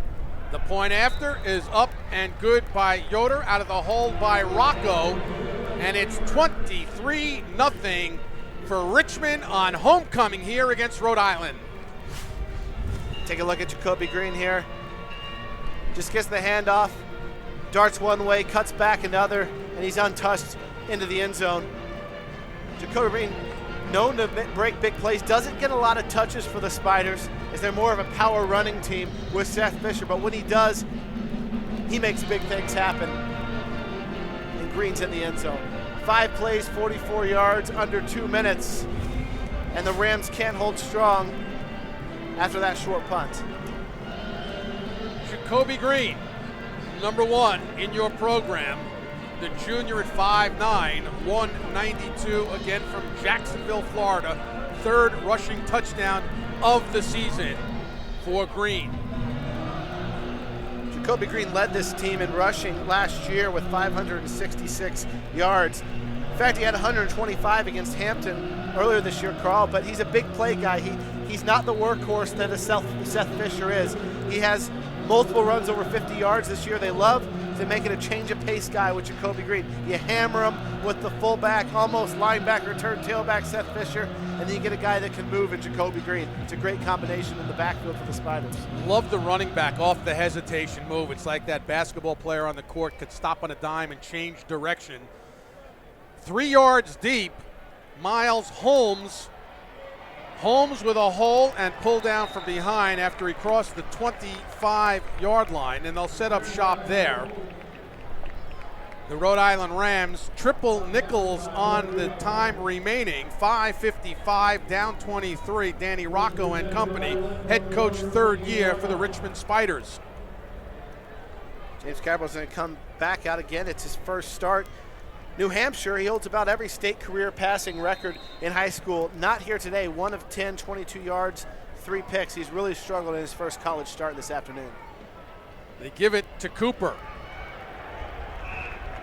And pursuit by that line. Number 17 coming in there, Tafon Mainsaw. He got help. But there is the redshirt freshman from Charlotte, 5'10", 200-pounder. One thing I'm a bit surprised we haven't seen a lot of today is running the football by the quarterback, James Capperell, for the Rams. He also had 23 rushing touchdowns and over 1,200 career yards in high school, in addition to over 5,000 passing yards. He was a do-it-all quarterback, and we haven't seen him get loose today. Got a whistle on the snap. A lot of flags in this first half. Snap infraction. Offense, number 65, 5 yards, still second down. Getting whistled there was Kevin Galagli. So they'll push it back 5 yards. He's a fill-in center today.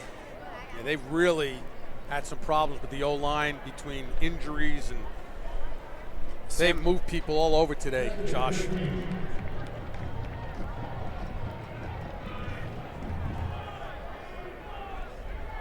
This will be a 2nd and 15 high snap. Capperell brought it down, and again, fingertips on it.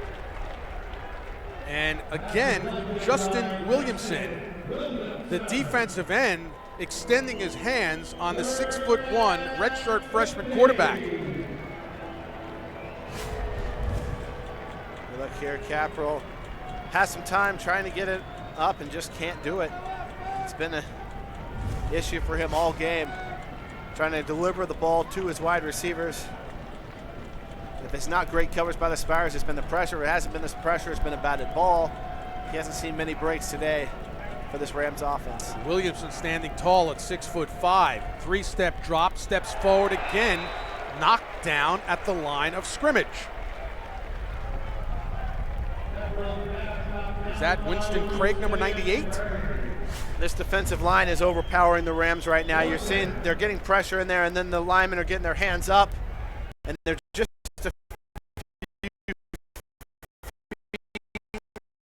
That's Winston Craig with the batted ball. When you're able to get penetration like that, you don't necessarily need the sacks. If you can close that pocket and get close enough where you get your hands up, you'll get a lot of batted balls, and we've seen that happen today with a strong defensive line effort by the Richmond Spiders. Connor McHugh will kick it away for Rhode Island with 4:38 remaining on the clock here in the first half. Couple of steps to his right. Try to pooch it, and now let's see where they spot it. And they're going to mark it at the 48-yard line. So a short field right now following the 25-yard punt by McHugh, and Richmond right back in business, up by 23 with 4.5 to play. Followed a 28-yard punt from McHugh on the last possession. So once again, Richmond taking over the ball in Rams territory, and this defense has faced a lot of stress here in this first half defending a short field. So Michael Rocco, the nephew of the head coach, Danny Rocco. Shotgun on 1st and 10 from the Rhode Island 48. That was not Rocco, the quarterback. That was Porter Abel who came in there, run a little wildcat for Richmond. Well, you're going to see a Red Army here coming across with the pulls, and Abel, a small receiver, getting behind those big guys and just running the little direct snap right out of the backfield. With Rocco, the backup, Strauss out for 3 to 5 weeks, we could be getting a glimpse at what could be a backup quarterback situation, getting this guy some action. With Abel, a converted receiver, but can definitely run the wildcat. On the ground to Jacoby Green. Yeah, Porter Abel is a redshirt freshman, 5'11", 185-pounder out of Lexington, Virginia. To me, this could be a package they scripted, Carl, with a backup quarterback, their third string, hasn't played this year, could redshirt him, potentially getting a nice package in here as your 3 to 5 weeks with Rocco until Strauss gets back. This could have been a scheduled package here, and they're going to see what they can do in the Wildcat. That would be Kyle Lauletta, who they're trying to keep off the field. Abel spinning, dropped at the 29-yard line, but positive yardage on that 1st and 10. There's a lot of speed back there with Abel and Green. And now Rocco's going to check in, and nice little few scripted run plays there. Getting the experience.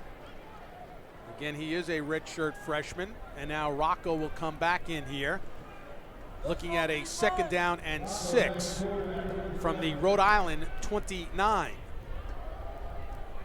Jacoby Green might have lost a yard or two as the ball is back to the 32. Marcus Pantoja from Belleville, New Jersey. Only a freshman, but he's playing there. A big guy at 6'3", 275. One of those true freshmen that Jim Flanagan has been forced to play. That's a stout play there as Green runs into his own lineman who was in the back pedal from a strong effort from the Rams defensive line, and they're going to spread everybody out here for Michael Rocco on 3rd down. Nearing 2 minutes on the clock with trips to the right. Over the middle, Rocco complete to the 19-yard line. Once again, it's Reggie Diggs picking up 14. Tremendous throw and catch here from Rocco to Diggs. You see Diggs take it. Bose is going to fly out of the picture. You have no one underneath, and Wineclaw is over top. Perfect read. And then back to the live action. Wrestled down at the 15-yard line. There's Bose there bringing down Green. Spiders in no huddle hurry up mode here inside the final 2 minutes of the first half. Down to 90 seconds on a 2nd down and 6. Rocco to the flat, skipping and getting out of bounds was Green. Very close to another 1st down. Well, now they're going to move it back because apparently he had stepped out at the 15-yard line. You've seen everything come back to Michael Rocco now, making his first start in over 2 years. Maybe what he experienced in Virginia. That was a great play. He didn't force anything. He read down to his check down man, Green, and Green tries to stay in bounds as long as he can before stopping the clock and going out of bounds. Substitutions now. Brian Brown and Rashad Ponder check out of the lineup. Coming in for Rhode Island, linebacker Connor Caponegro, number 44. So changes on both sides. Pumps, looks, hit from behind. Boy, pressure was really coming. And was that a lateral, and that's why they scurried after it? Well, whip behind the line of scrimmage, and that's what they're going to rule it, even though Rocco was trying to make a throw. Great hustle play there. Jose Duncan, 93 once again. Duncan fell to his knees, got up off the ground. Another freshman, Josh, Duncan. They're excited about Jose Duncan. So Rocco's going to hold. Peter Yoder is perfect, 3 of 3. This will be from 45 yards. He's already knocked home 2 from beyond 40. This from 45. Upright, and then out. He misses. So Rhode Island will take over following the miss from 45 by Yoder with 35 seconds left in this first half. You know, the Rams will get one more shot to put some points on the board, and you know they'll take some shots here with the young quarterback who struggled. Maybe give him a little confidence before they go in, even if it's just a field goal attempt. They're going to start off on the pistol formation. We'll see if they run the ball, but I think at this point in the game, might as well take your shots. Well, they'll do it right here, but they'll go on the ground and wrapped up. Is that a loose football?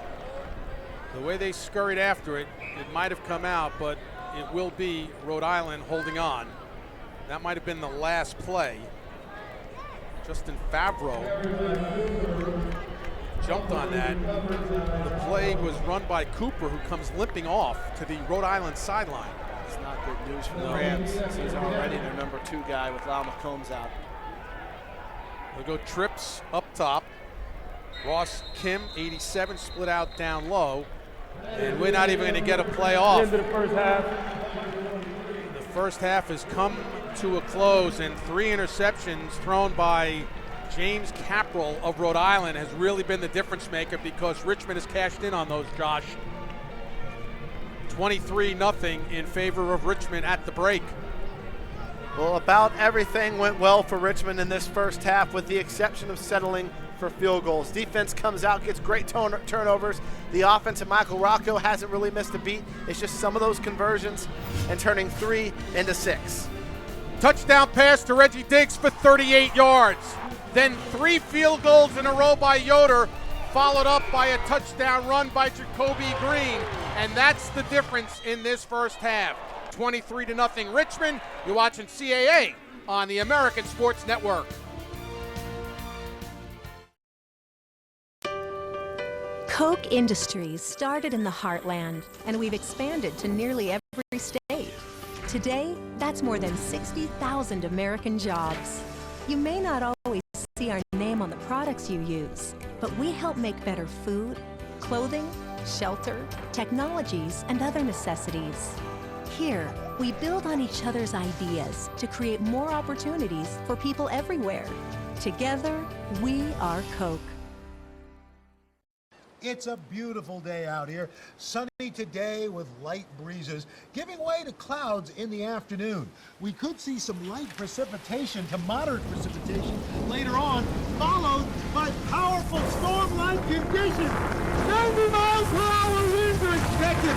Authorities are asking everyone, stay indoors. Come on, that's it. Let's go.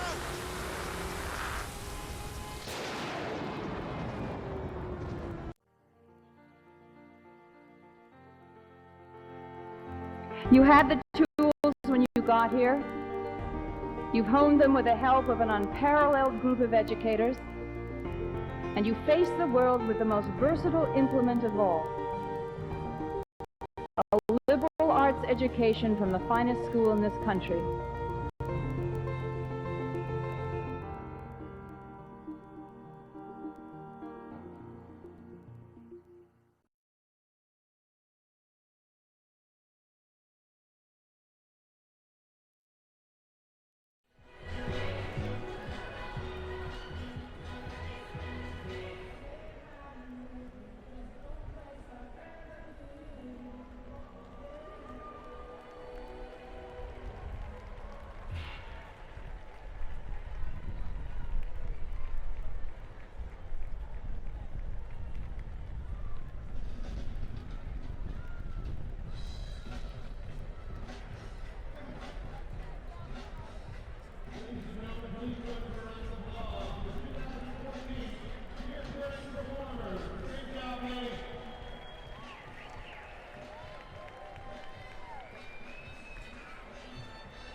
Halftime at Robins Stadium in Richmond, Virginia. There's your score. The hometown Spiders have been ranked in 18 of the last 23 weeks.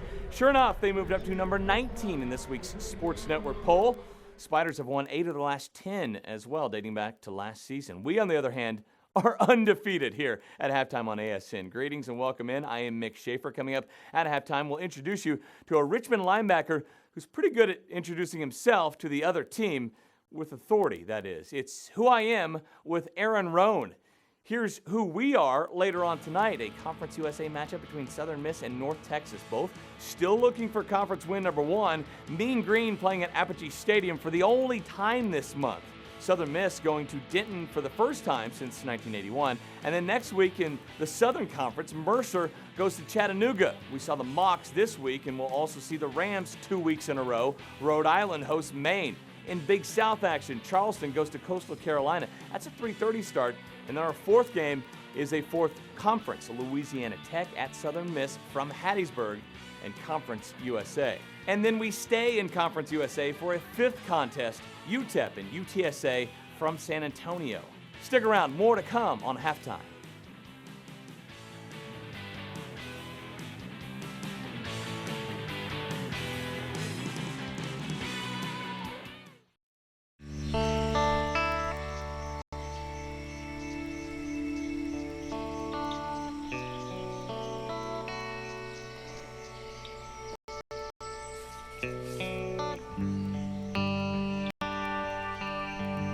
This is the moment I knew.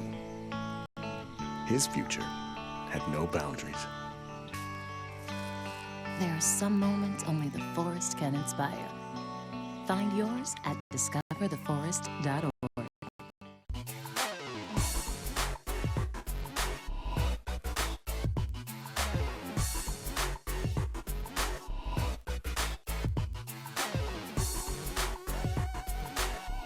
The best 60 minutes of football taking place on Saturday.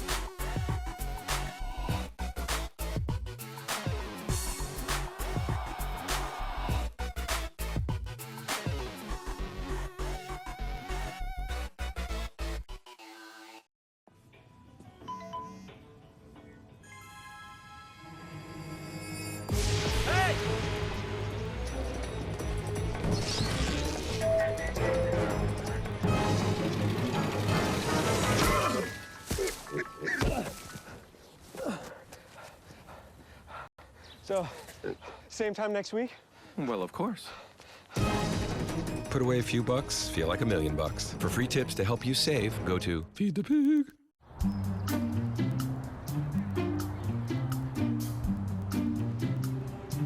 Don't worry, 74 people were picked before me in the NFL draft. To fight childhood obesity, United Way and the NFL are helping kids play at least 60 minutes a day. Time for the team obstacle course. What this place needs is more healthy kids. To get involved or donate, go to unitedway.org/play60. Now I get it. James Madison is so unique for our community. We are here for the students. I teach because I want to transform lives. I teach so that I can help people do things that they never thought they could do.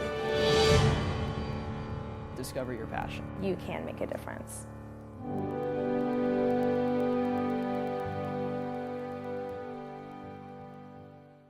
So who's going to do what? I'll pack the dead batteries. Great. I'll only put what I don't need into a duffel bag. Perfect. That's totally unhelpful. No problem. Meanwhile, I will try to comfort everyone by speaking in a calm voice. And who is going to handle supplies? I can forget to do a list for us. Thanks, pal. We couldn't be any less prepared. I'm proud of you guys. Talk to your kids about who to call, where to meet, what to pack. Visit ready.gov/kids for tips and information.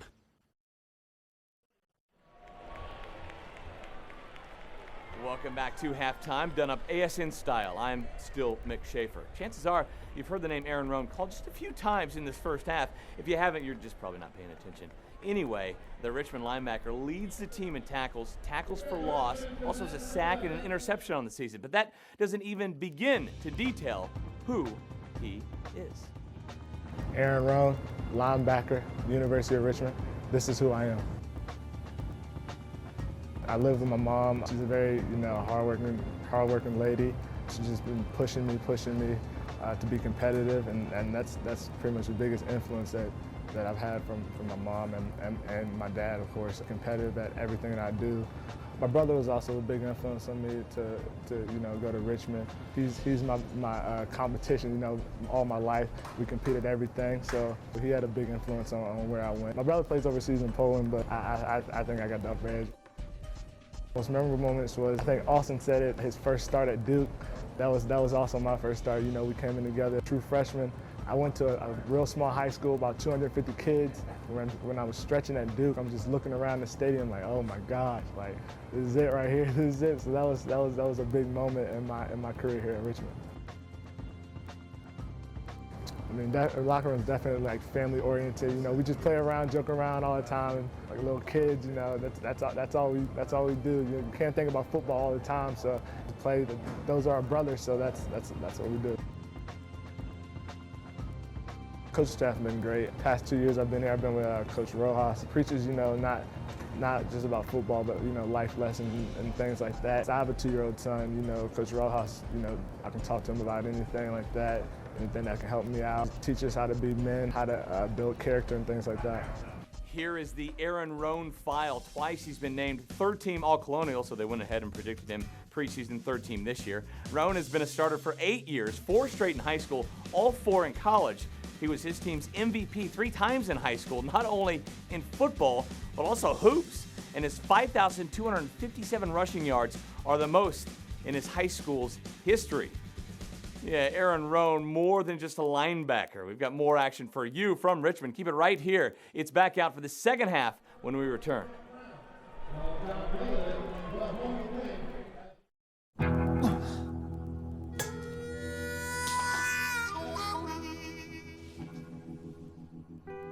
Get caught buzzed driving, and you could do some hard time. Craig, knock it off. Sorry, Mom. It could cost you around $10,000 in fines, legal fees, and increased insurance rates. And that could set you back a few years. Buzzed, busted, and broke. Because buzz driving is drunk driving. You're watching the American Sports Network, Sinclair Broadcast Group's collegiate sports channel, the new home to Conference USA, the Colonial Athletic Association, Big South Conference, Southern Conference, and the Patriot League. In the coming months, watch your favorite college teams across ASN's network of channels throughout the United States. Touchdown. Tune in each Saturday for ASN's live college football coverage. Over 50 games this season. Witness spectacular touchdowns, crunching hits, and fist-pumping edge-of-your-seat action that'll take your breath away. And later this fall, college basketball comes your way on ASN. Slam dunks, buzzer beaters, he fires it. Monster block, threes, more threes. Don't miss a minute of all the court-storming action as teams battle for conference supremacy and invites to the NCAA tournament. The American Sports Network, your new home for live college sports. It's a beautiful day out here. Sunny today with light breezes, giving way to clouds in the afternoon. We could see some light precipitation to moderate precipitation later on, followed by powerful storm-like conditions. 90 miles per hour winds are expected. Authorities are asking everyone, stay indoors. Come on, that's it. Let's go.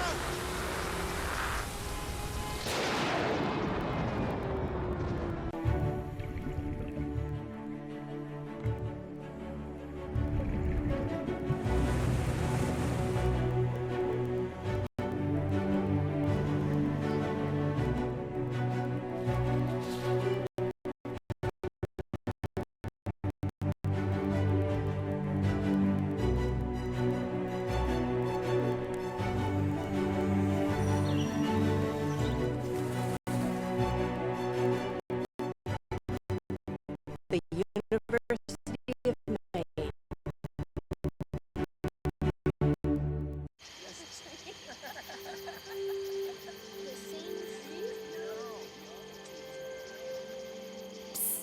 They're coming. Places, everybody. Light check. 1, 2, 1, 2. Everything looks good on our end. And lights. Come alive with the forest. Visit discovertheforest.org to find a forest near you.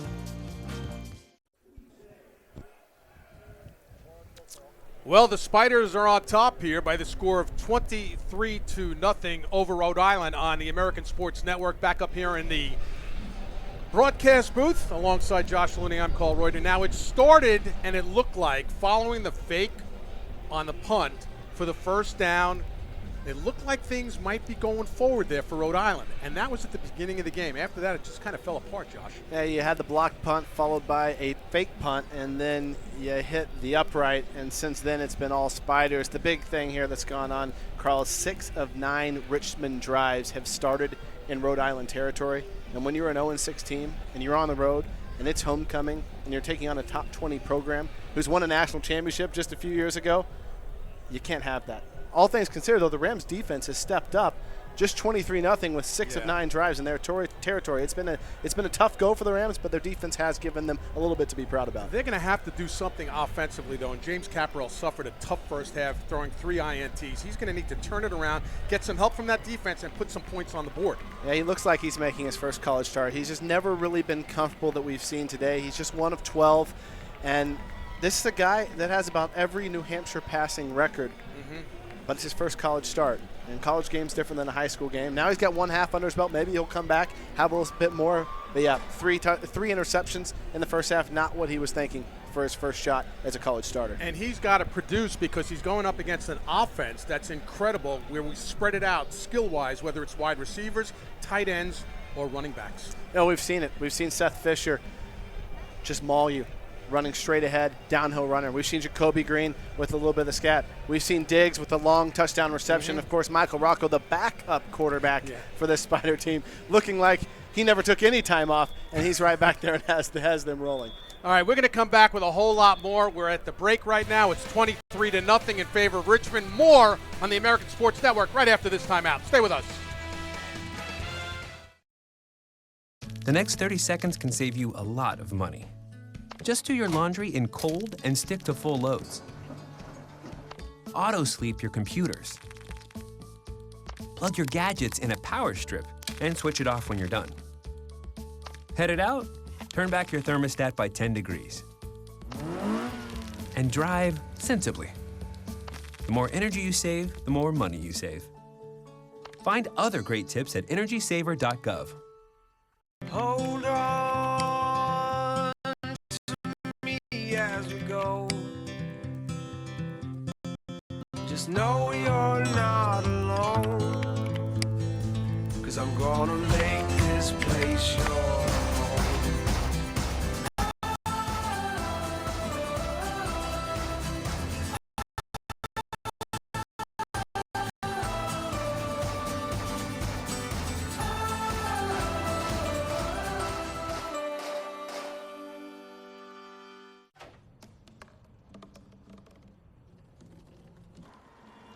Everybody has a dream.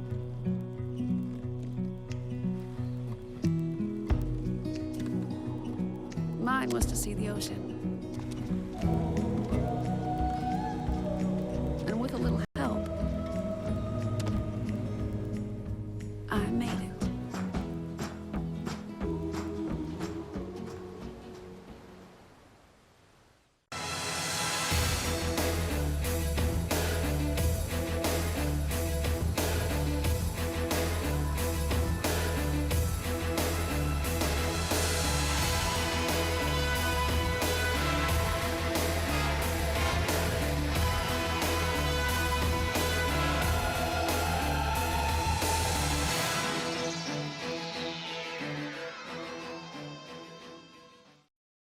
Okay, so what would you bring to my company? What do you need? I need problem-solving skills. I got through high school without a car, a phone, or a computer. No college degree, though. Not yet, but life's taught me a lot, and I'm ready for more. Well, you're not the typical kind of candidate that I hire. But you are exactly what I'm looking for. Your company could be missing out on the candidates it needs most. Learn how to find a great pool of untapped talent at gradsoflife.org. In the small town of Elmira, New York, a boy was born into an all-American family.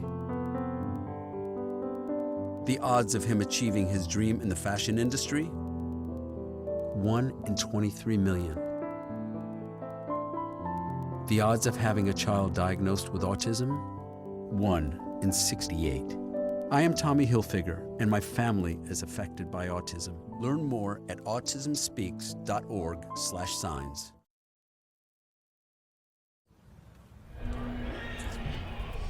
We are about a minute away from the start of the third quarter. Richmond on top of Rhode Island, 23-0. Carl Reuter, Josh Looney, the entire American Sports Network team here in Richmond. And let's take a look at the first half numbers, Josh, and they bear out where we stand right now, 23-0.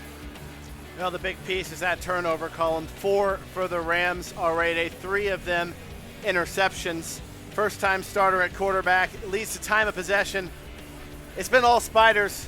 Defense doing what they can for Rhode Island, but 4 first-half turnovers Can't have that when you're an 0-6 club. And then here's 3 of them right here. Well, it's a trio of linebackers who make the picks. Actually, we're going to take a look here at the scoring play. The first one, Reggie Diggs, a 38-yard pass, and that got Michael Rocco started here in the scoring for the Spiders in the first half. Take a look at Jacoby Green darting through. That followed 3 field goals by Yoder from 24, 41, and 43. Jacoby Green in the end zone on the run. Reggie Diggs on the 38-yard pass. And now for the turnovers from the defense. 3 picks, 3 linebackers. Aaron Rohn getting his hands on the ball first. Just a little zone drop. He's the big playmaker for this Richmond defense, and he got it all started. From there, it was a red zone pick by Deshaun Holmes, who took a nice return on it. And this looked like a pick 6 by Eric Wright off the batted ball, but an inadvertent whistle would stall things and Richmond would settle for a field goal. But this is a team that had trouble catching the football. They caught the football this time around, and it turns into 3 INTs in the first half. You saw Danny Rocco. There is Jim Fleming, first-year head coach, and let's see what the talks in the locker rooms play out here in the second half. Richmond will kick off to Rhode Island, down 23. It's homecoming here in Richmond. Backing up is Holmes. He decides to take a knee. Touchback, 1st and 10 for Rhode Island. See if the Rams can get something going here as they huddle and will come out on 1st and 10. They had some good running games. They had that big run by Cooper, went for 56 yards, but that was followed up by an INT. But, Josh, they ran the ball 11 times for 93 yards. Will they go back more to the run, or do they have to air it out here with James Caparell? Well, they tried to go 50-50. They attempted 12 passes, 11 runs. It's tough playing down now. You can't abandon the run game, but you've got to find points, but your passing game's done nothing. They throw it into the flat, and it's complete out to the 30-yard line. That'll be a first down. Taken there on the reception by Jordan Sebastian, redshirt junior from West Haven, Connecticut. A note that Harold Cooper got injured on that final play of the first half. He's starting at running back in place of Lyle McCombs and had that long 50-plus yard run in the first half for the Rams. So we'll keep an eye to see if Cooper returns for the second half or if we're down to the 3rd string running back here for the Rams. That was only the 3rd catch of the year by Sebastian. They fake it, and then that one is eaten up there. Double nickels, getting some help there. 55, Justin Williamson got help from Omar Howard. Williamson does a tremendous job. It's exactly how you teach it. He fights off a block, sheds his blocker, and makes the play. Great job by Double Nichols, as you say, Carl. And it's another 3rd down for the Rams, and we'll see if Caparell can go to the air here and find something downfield that works for him. It is a 3rd and 5 with trips up top. 3-step drop, looks to the right. Picked off, flag though, but it is picked off. And dancing into the end zone is David Jones. But now let's see what the flag was. Will it stay, or is it coming back? Could be defensive pass interference. We will give it a look here. Ineligible receiver downfield. Nope. Offense. Number 84. Penalty declined. Result of the play. Touchdown. Touchdown, David Jones on the 4th INT of the game. And this one does go over. Says Caparell is just locking in the receivers, and the defensive backs are having a feast. He's locking in right there, tries to make a cross-field throw, and it's just stepping in front and having nothing but daylight. That's a tough throw to make, and when they know it's coming, that's what happens. 35 yards on the INT return for a touchdown. Yoder for the PAT. It is good. And right out of the locker room, 7 more on the board by the Richmond Spiders. Well, interceptions were the story for the Spider defense in the first half with 3, and then the first 3rd down of the second half, they get a 4th. Jones saw that flag out the corner of his eye, and his only hope is that they didn't flag him for anything. They didn't. It was a clean play. It was an offensive lineman downfield, and look there, a perfect read, a long throw across field, and Caparell's picked for the 4th time today, his first college start. A lot to learn from as a young player. As we've mentioned multiple times this game, He was a player in high school that owns a number of New Hampshire state records, but right now you've got a backup quarterback getting warm who would be their third string quarterback. Mac Lowry, their starter, out today. Had a dislocated shoulder last week, also a freshman, Carl. But it looks like we may see a quarterback change here on this next possession. That was the first pick of the season for lucky number 13, David Jones, redshirt sophomore. He is from St. Petersburg, Florida. Now he's going to cover a kick. Well, Richmond to kick again. 23-0 at the break. INT return, 34 yards, 30-0. Again, backpedaling, and it goes through the end zone for another touchback. So Rhode Island pinned again at its own 20-yard line. 1st and 10 for the Rams, looking for their first win of the season. Beat Richmond last year 12-10. 4 field goals in that game by Dylan Smith, which was a school record. And we're going to have a quarterback change, it looks like. It is number 11, Colt Peavy from Bolivar, Missouri, a transfer from South Alabama, 6 foot, 190-pound junior. So Colt Peavy is the new quarterback. They stack twins on both sides of the field. Peavy hands it off, and running hard was number 38, Jordan Sebastian, for a couple. No, Peavy's a junior, redshirt junior, backing up 2 redshirt freshmen here as a third stringer. As you mentioned, South Alabama. Bolivar, Missouri, though. Got a nice FCS program under Terry Allen just south of Bolivar and Springfield in Missouri State. They cracked the top 25 rankings for the first time in a long time this year, as Terry Allen, who orchestrated quite the tenure at Northern Iowa years ago, has the Bears going in FCS football. The southpaw throws wide open and went down, lost his footing, but Ross Kim with a beautiful reception. Well, it's a great throw, it's a great catch. The only thing he's got to do is keep his feet here, because there was nobody that was going to tackle him. Leaves his feet, it's a tough catch. If he keeps his feet, he's going for 6. But at this point, Richmond will take that, their best passing yardage of the game, and it comes from the new quarterback, Colt Peavy. 24 yards. To the ground again with Harold Cooper. To the 45, a gain of 2, 2nd and 8. Well, it's good to see Cooper check back in after he got banged up at the end of the first half. This is a kid with a lot of upside, starting as a true freshman today for the Rhode Island Rams. He runs hard, he's got speed. I think he's going to have a great career here for Jim Fleming as they look to flip this program in his first year as head coach. Cooper missed a couple of games this year because of an injury, so it is good to see him get back on the gridiron here in this contest after being shaken up in the first half. Peavy reversing, throws against the grain. Good grab there to haul it in. The tight end, Justin Favreau, the senior.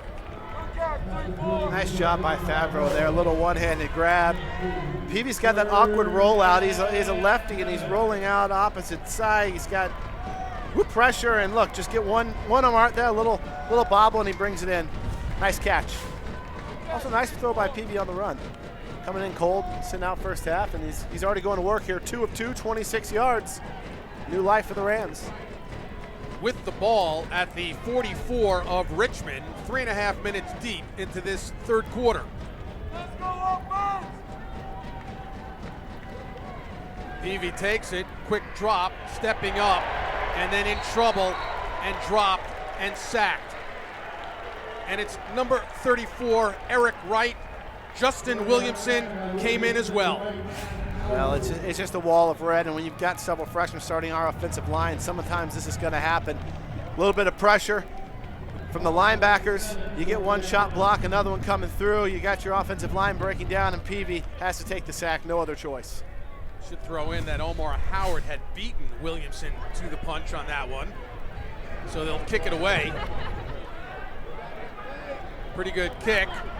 Driving back was Jones from about the 11, advancing it over the 15. And Richmond will take over, but there is a flag on the play. Looks like a block in the back. that has been called. 13 flags in that first half between the two schools.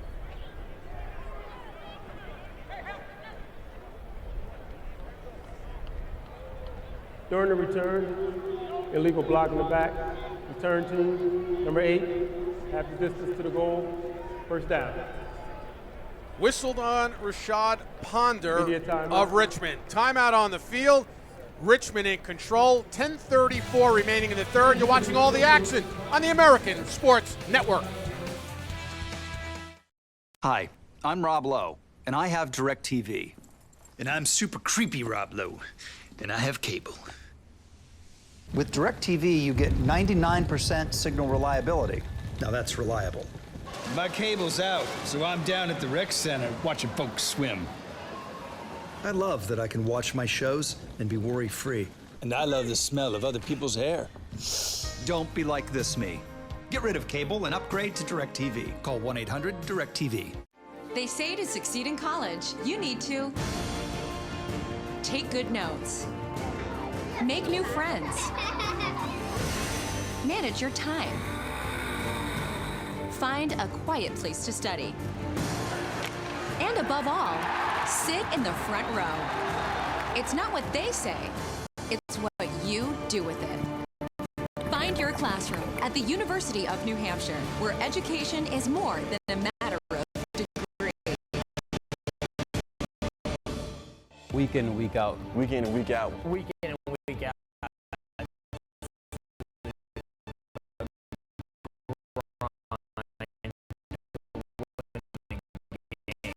Against the conference opponent, you have to play your A game. You have to bring your A game. You never know what's going to happen. You just got to bring your A game every game. There's no step down from week to week. It's relentless. If you take somebody light, you'll get beat. You can't sleep on anybody. Anybody can win any given Saturday. It's hard-nosed every week. We gotta go in hungry and ready to compete. CAA is definitely the best FCS conference.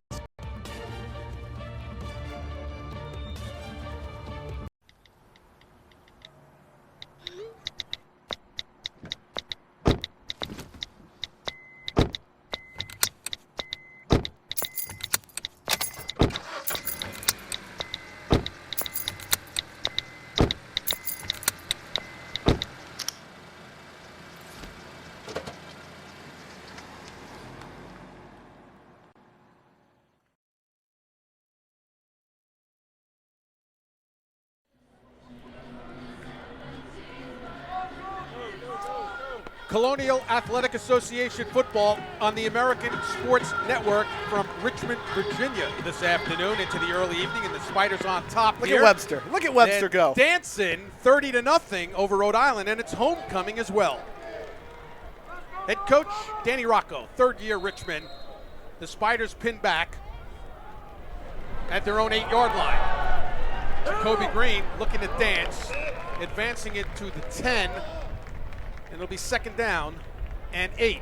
Michael Rocco is the quarterback, and you see some career-high yardage there at Richmond. Yeah, but you've got to dig into the archives to see what his actual career high is. 312 yards versus Auburn in the Chick-fil-A Bowl for Michael Rocco. This is a guy who has plenty of experience, making his mark today in his first start for the Spiders. To the ground they stay. 2, perhaps maybe 3 more yards. It'll be third down. Richmond pin deep in its own territory right now, but up 30-0. He has really orchestrated a very well-run offense this afternoon, Josh.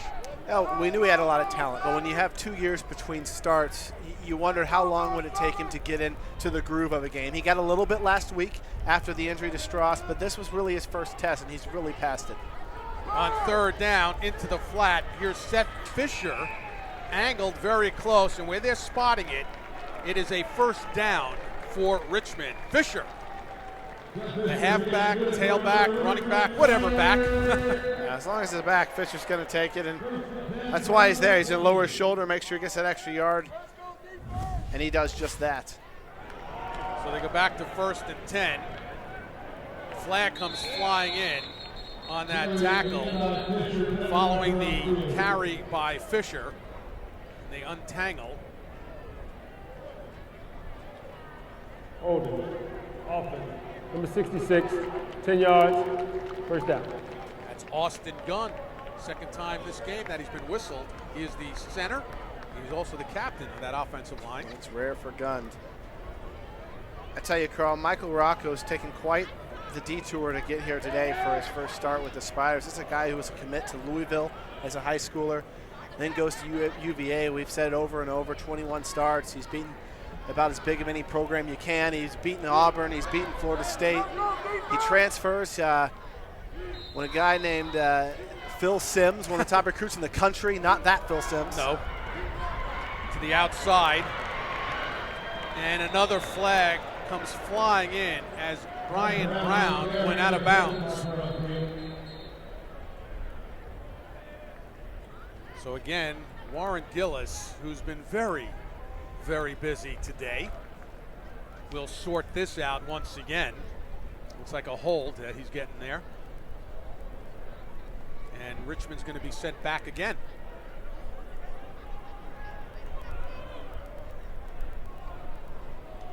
Holding. Offense. Number 11, 10 yards, go first. Reggie Diggs. And so we mentioned Phil Simms, a top recruit, Alabama, transfers. Half the distance to the goal. Half the distance, okay. Transfers to UVA.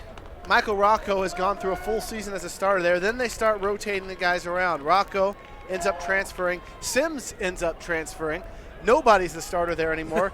And here's Rocco starting down the road for the Richmond Spiders for his uncle, Danny Rocco, the head coach. Does that make sense? Absolutely.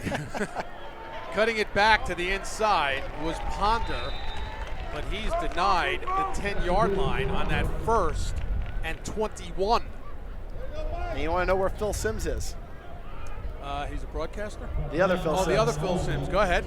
Winston-Salem State Division II program in North Carolina. He's their starting quarterback. So there you have it. The quarterback carousel that led Michael Rocco right here to Richmond, and Phil Simms, not to CBS, but to Winston-Salem State.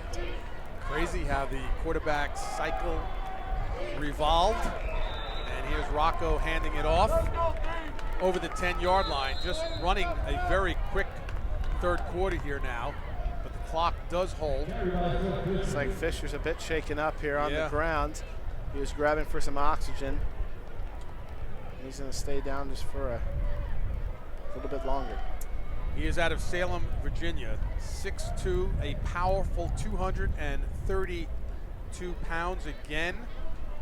Leads the CAA in touchdowns with 9. Came into this one with 6 rushing, 3 receiving, and they attend to him, and he is a tough guy. And he'll have to come out for one play, but he's the type of guy where he goes, I don't want to come out, period.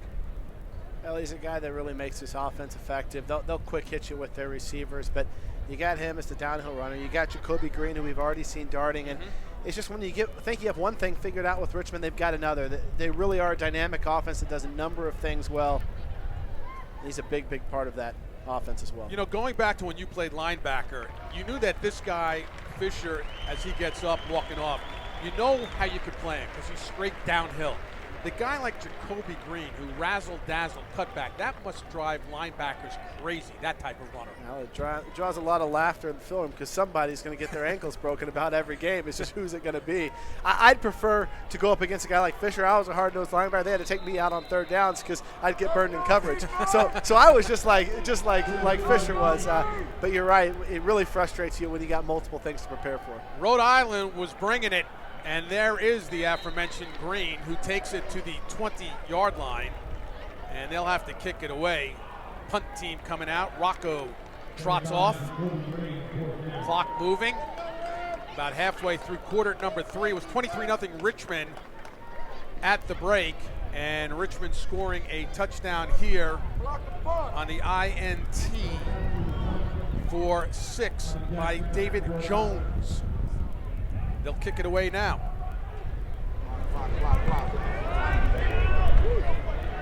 backpedaling to the 35-yard line. With a move and a half to midfield. Robbie Jackson cutting it back again.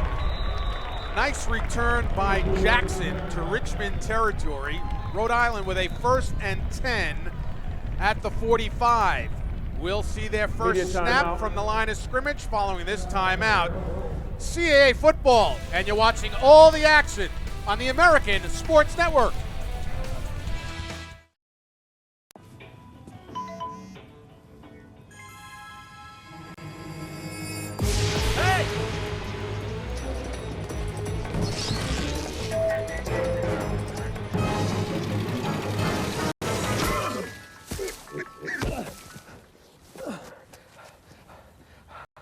So, same time next week? Well, of course. Put away a few bucks, feel like $1 million. For free tips to help you save, go to Feed the Pig.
Back here in Richmond, homecoming and the Spiders entertaining the home folks 30-0 over Rhode Island. Rhode Island right now with a 1st and 10 from the Richmond 44-yard line.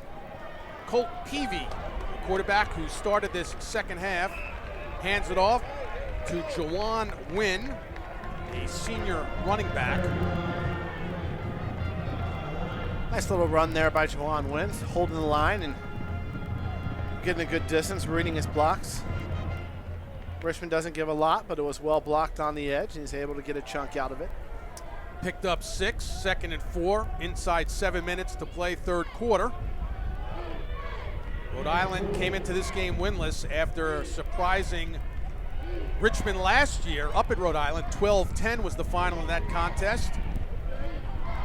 In and out of the hands of Ross Kim. Fans all year get exclusive content from the American Sports Network on social media. Follow us at facebook.com/live on ASN and follow us on Twitter at live on ASN. Carl Reuter, Josh Looney, the entire American Sports Network team here in Richmond. Hope you're enjoying the action. This a 3rd down and 4 for Rhode Island. Trips up top. Peavy throws to the hands of Harold Cooper, spinning, still on his feet, gets inside the 10-yard line, down to the 9.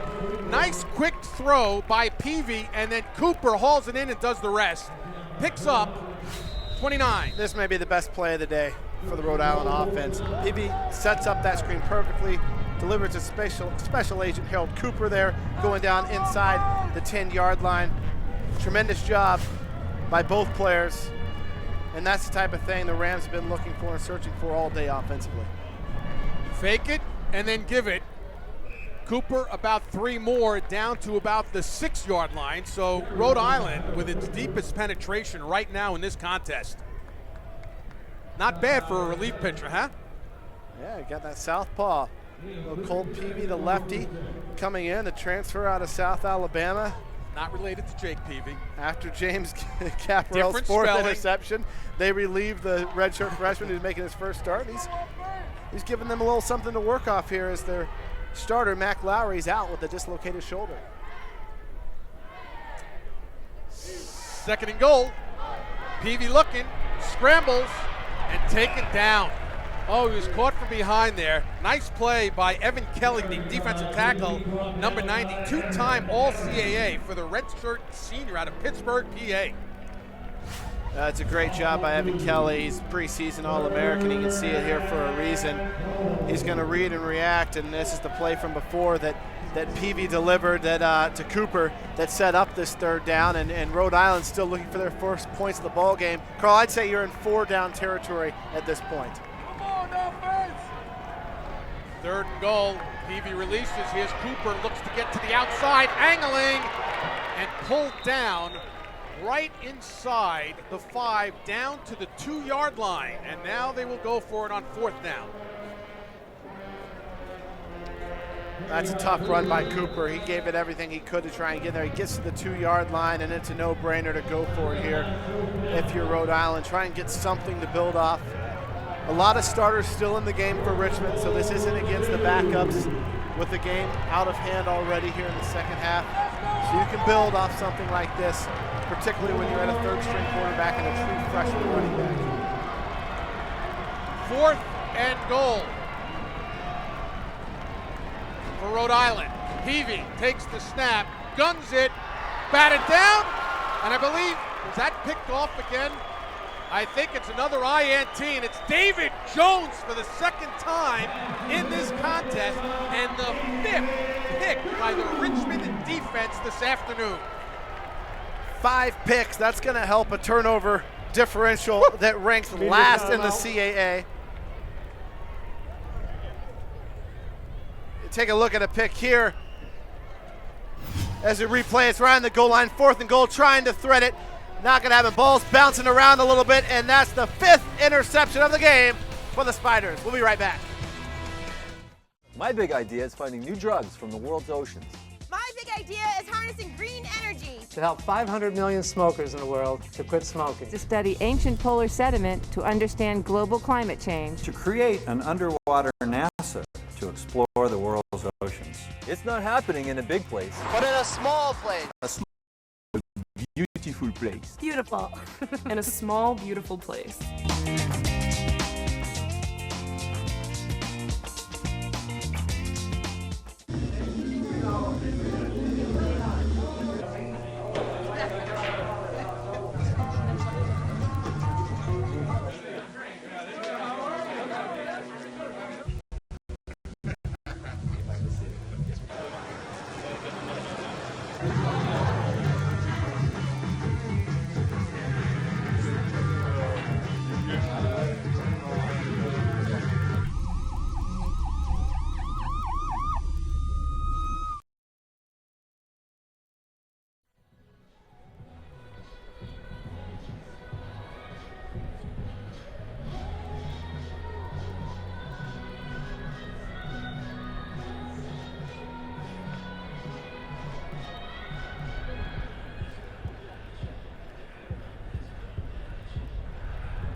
Part of the beauty here on the campus of the University of Richmond down in Virginia. Just a gorgeous, gorgeous setting. It is homecoming, here at Richmond, and Richmond delighting the fans, up by the score of 30-0.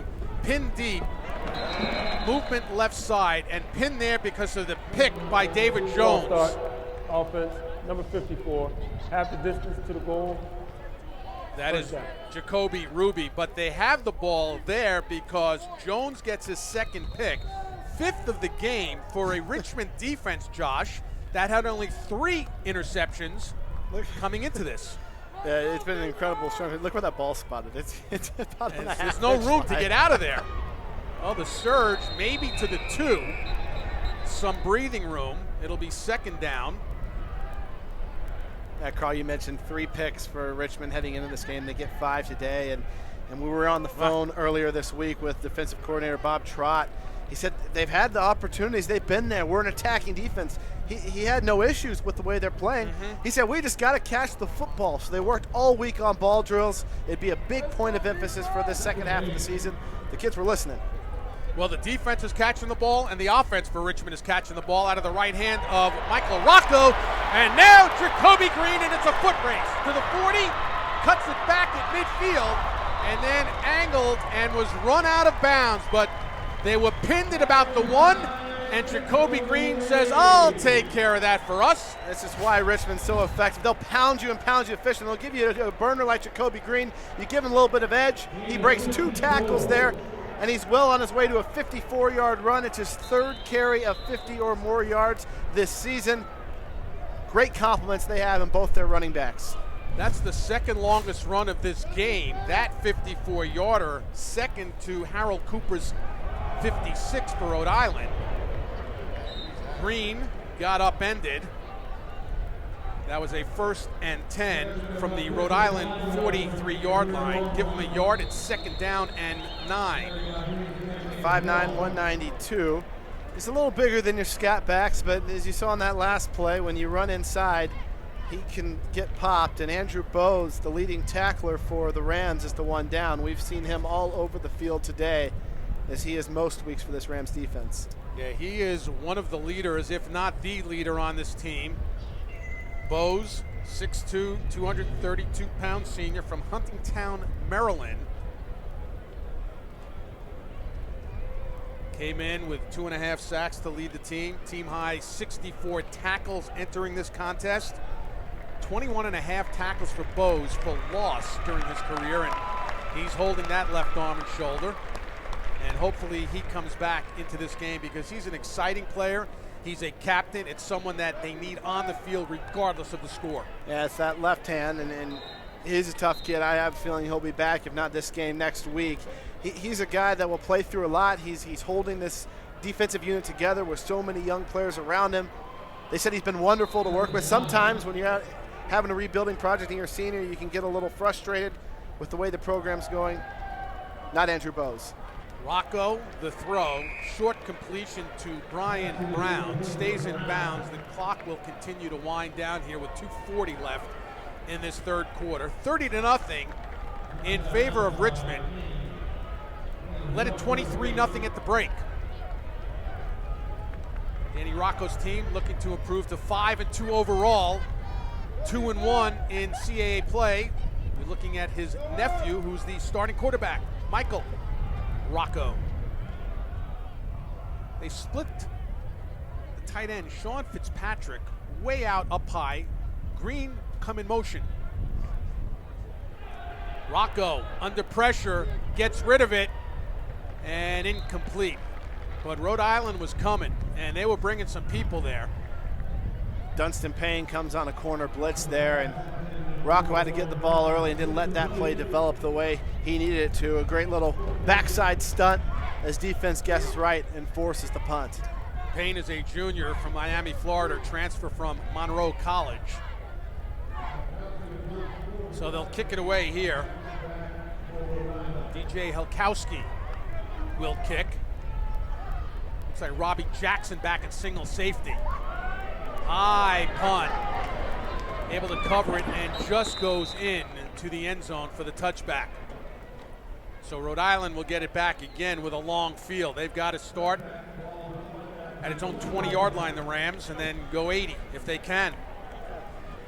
Well, PV let him down last drive, probably one of the more impressive drives of the game. It ended on that 4th and goal interception down toward the goal line, but PV did a couple nice things on that last drive, setting up the screen pass. You got Cooper out loose, standing in there strong. Some of the things that we saw Caparol struggle with a bit, never looked quite comfortable back in the pocket throwing off the back foot. PV stood in there, he's been sturdy, and he's been a presence since he's checked in early in this 3rd quarter. Jim Fleming, first year, again, try to rally something here. He try to win the final 2 minutes here in the 3rd, Josh, and then try to win the 4th quarter, get out of here. It doesn't appear that they're going to make that comeback, but at least get something positive going into next week. Here's Peavy throwing off the fingertips of Padre White. He may get a targeting call there. We'll see. It was a nice break and a hit there by number 28, the safety, David Herlocker. So once again, we will wait for Warren Gillis.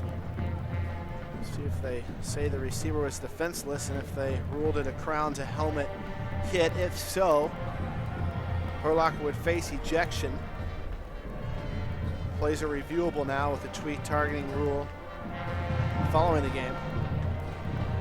Personal foul, unnecessary roughness.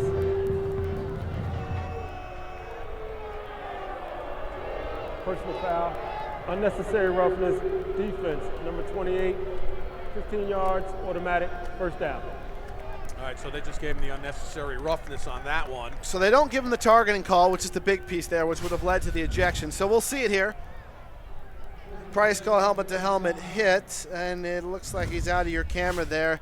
The targeting is meant if you go crown to your helmet against a defenseless receiver to the head. They ruled that that wasn't the case, and they just slapped him with some unnecessary roughness there. Down to 1:51 remaining in this 3rd.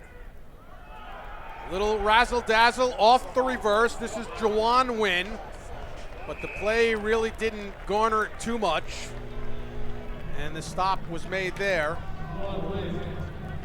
by number 26, Trey Moore. Yeah, it's interesting. That play looked like it was going to break for a lot further. Dino Boyd, the true freshman left tackle, had the left edge sealed, and you had Peavy there leading the ground cause, and Richmond just too fast in their linebacking core, able to change directions and stop it for only a gain of 6. 2nd down and about 3, maybe 4. Little play action with Peavy rolling. Gets to the tight end there, Justin Favreau. They'll move the sticks as Favreau gets the ball to midfield. Like the way Peavy can roll out to his non-throwing side. He looks like he's comfortable getting on the boot there, throwing on the run. Can make him effective here. You'll see on the play fake right here on your screen as we roll it back. Peavy's gonna play faking. He's gonna roll out to his non-throwing arm, gets himself squared around, delivers the easy throw. He's looked comfortable rolling to that right side. From midfield on a 1st and 10. It looks like it was Cooper that busted through there for 5 to the 45, and it was Harold Cooper. And Josh, is it me, or does the offense seem to be more fast-paced with Peavy running the show right now?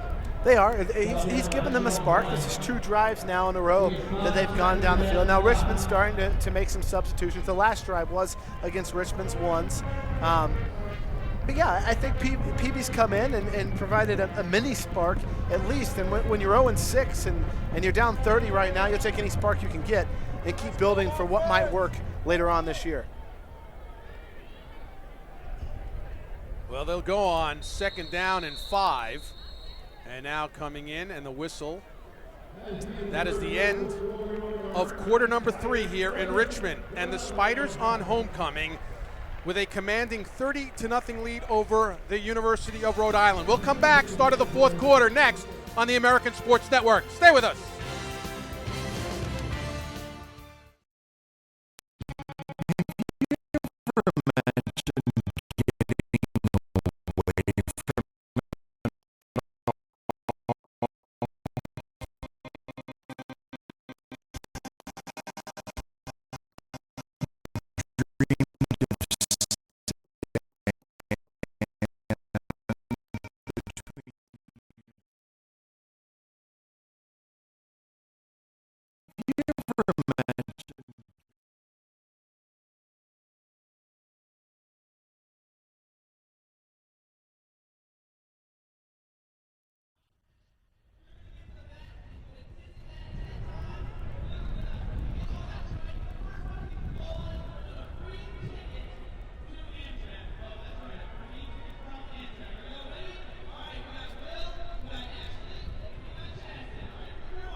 Flags blowing in the breeze here at Robin Stadium.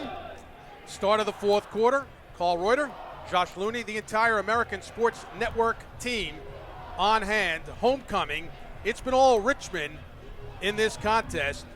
Now a 2nd down and 5 for Rhode Island from the Richmond 45 under the direction of Colt Peavy in place of James Caparol. Peavy, play action.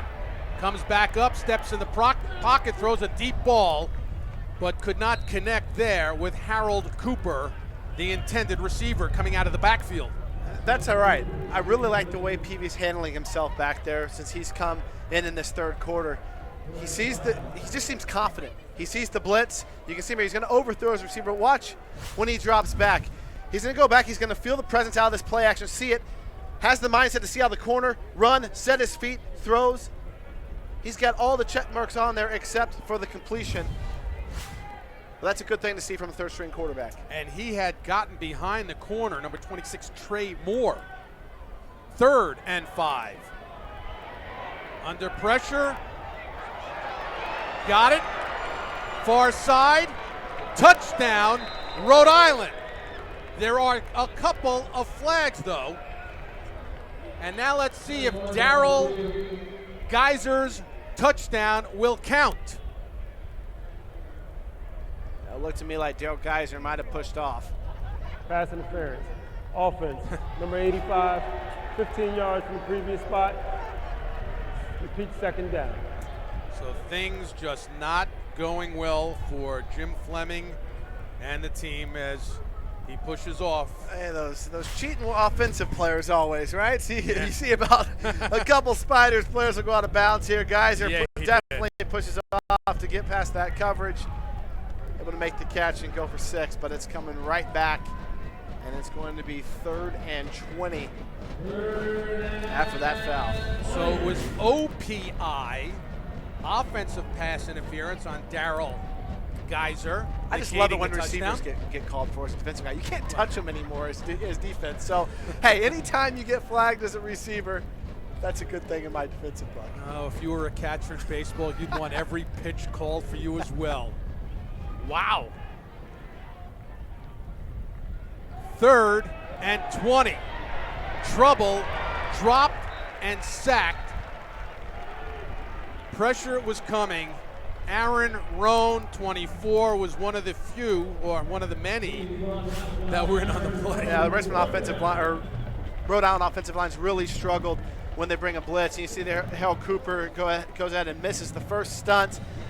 Peavy's able to get outside of it, and then by that point it's too late, and the entire pocket had collapsed. Richmond brings 6 on that play, and they're able to get the sack. Eric Wright came in there as well, number 34. Kick it away. Backpedaling from the 15. David Jones to the outside.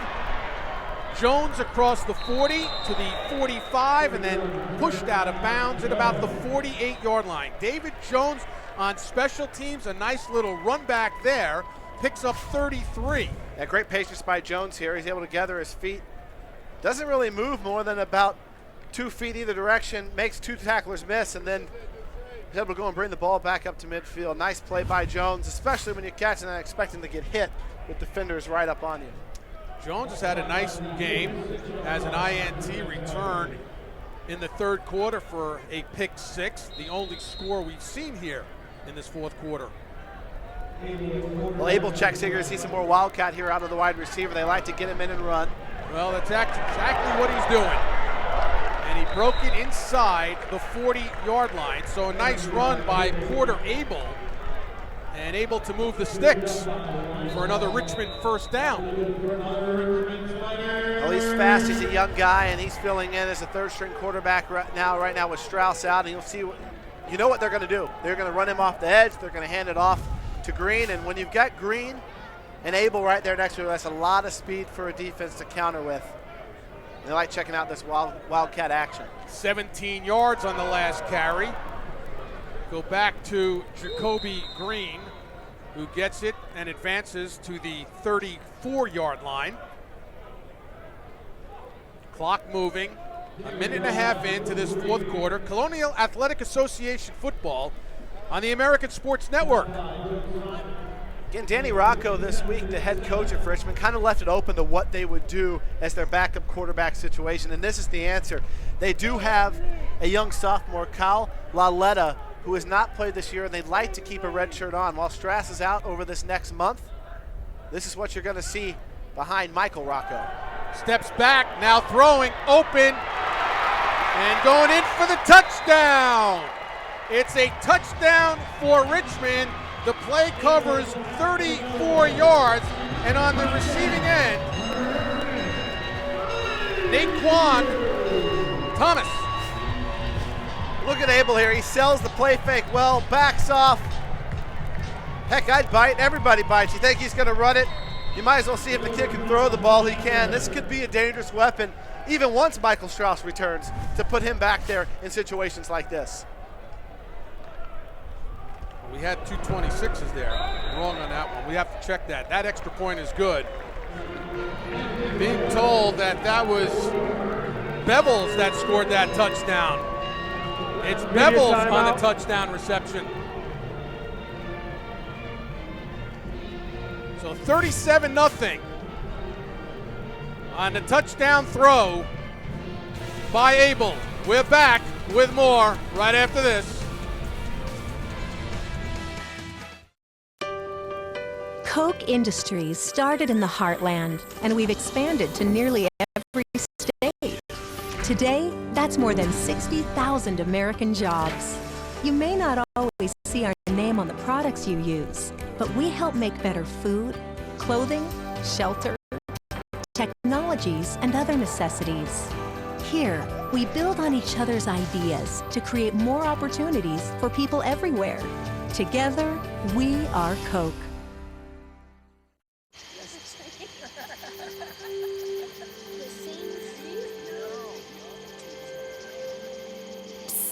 They're coming.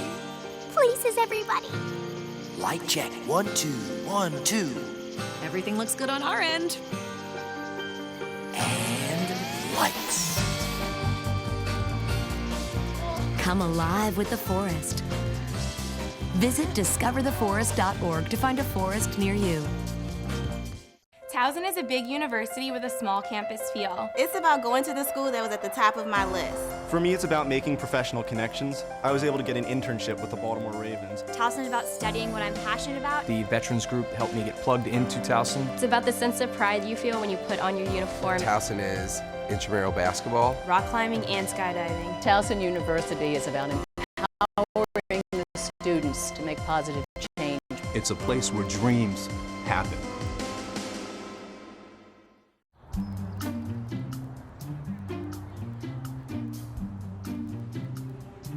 Don't worry, 74 people were picked before me in the NFL draft.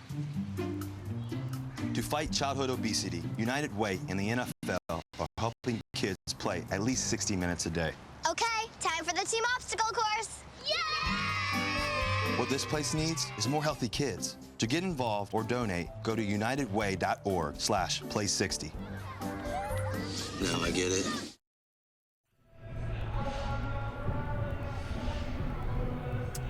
$37-0 in favor of Richmond. The last play, a touchdown throw from Porter Abel, 34 yards.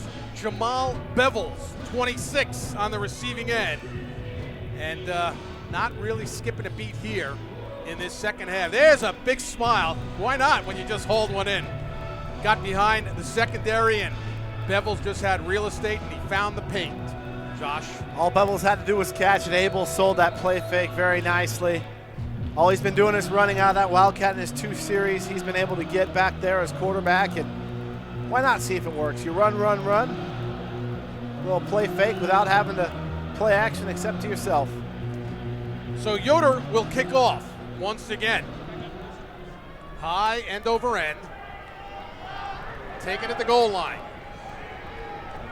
Miles Holmes advancing it over the 20, where the Rams will put it back in play. So Holmes, the junior from Daly City, California, on the run back.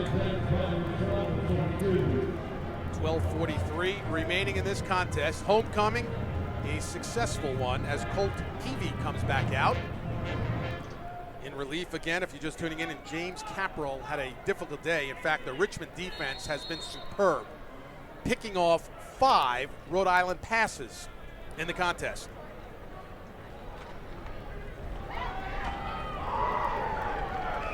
That was Harold Cooper to the 26, and fans know someone at the game.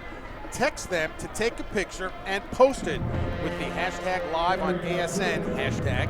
We may retweet the photo. So anybody out there, do it. You got a camera? Yeah, I'll do it. How about a selfie with the with the Twitterless Carl? The Twitterless. That's what your handles be. Twitterless Carl. All right. At Twitterless Carl, live on ASN. 2nd down and 6. 3 minutes into the 4th quarter. In traffic, reception was made. That was a beauty of a catch. Taken in there by number 84, Charlie McKeeman, the redshirt freshman, came in number 3 on the team with 20 catches out of Rhode Island. He's got a team-high 3 touchdown catches on the year, but in traffic did not shy away from the contact. Not beats a big tight end. He can block a little bit. He can obviously catch. Move the sticks for a 1st and 10 to the 33-yard line now of Rhode Island. Tell you, if you weren't a fan, you are now of Harold Cooper and what he has done running the football this afternoon for the Rhode Island Rams. He's closing in on a 100-yard game now. He's averaging close to 7-8 yards per carry. He's just within about 10 yards now of eclipsing the 100-yard mark. It's a true freshman. It's a kid out of Connecticut where he set all sorts of high school records, 99 rushing touchdowns over the course of his career. He is the future for this Rams offense. 2nd down and 7. 9 touchdowns. Here's Peavy off the scramble. Dropped about a yard or short of another 1st down for Rhode Island. You know, you mentioned the 99. Herman Edwards, when he was the head coach of the New York Jets. The Jets brought in as a free agent a running back. At the time was CW Post. Now it's LIU Post. Ian Smart, running back from Long Island. And the reporters were questioning, well, you know, he's from a Division II school, and Herman Edwards said he had 98 touchdowns. He goes, 98 touchdowns is 98 touchdowns, and I don't care where he scored the 98 touchdowns. Well, Herm Edwards is tremendous. I worked for Herm for 3 years when he was the head coach in Kansas City, and he did the same thing. There was a young man who was drafted in the 5th round by the Chiefs by the name of Brandon Carr out of Grand Valley State. And Herm stood on the table for this kid and said, it's my birthday. It was Herm's birthday. It's my birthday, and I want to make a pick. My birthday pick is Brandon Carr. This kid can play.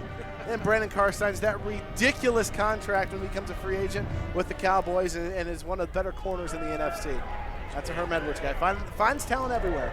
He really does. Speaking of talent, breaks inside the Richmond side of the field to the 49 on that 2nd effort there on that little dump pass by Peavy to Harold Cooper. Peavy continues to show great pocket awareness. He's been accurate with his throws. He hasn't shied away from any contact. He's faced a lot of pressure, but he stood in strong. The game hasn't been too big for him. Again, he's a junior. He's a transfer from South Alabama. But as a 3rd-string quarterback to come in and be able to have this confidence that he's shown, it's given the Rams a little something. They have moved the ball with him under center. And moving it again for a 1st down. Harold Cooper, the ball carrier, who has become the workhorse running back this afternoon into the early part of the evening. here in Richmond, Virginia. The true freshman, 5'7", a very strong 185 pounds. You mentioned he's out of Connecticut, New Haven, Connecticut, his hometown.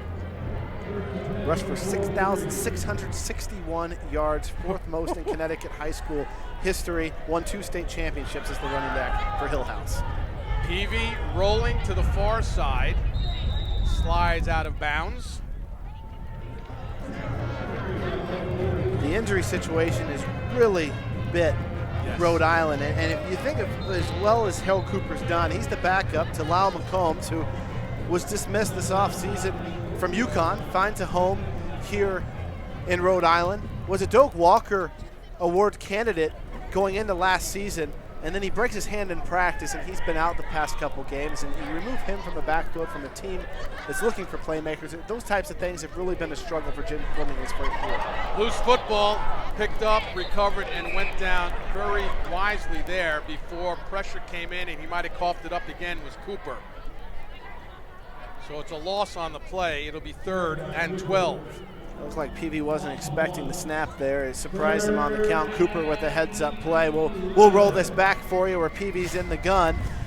And he's there. He calls, and, well, actually, no. He was looking straight in. Just hit his left hand. He doesn't catch the ball.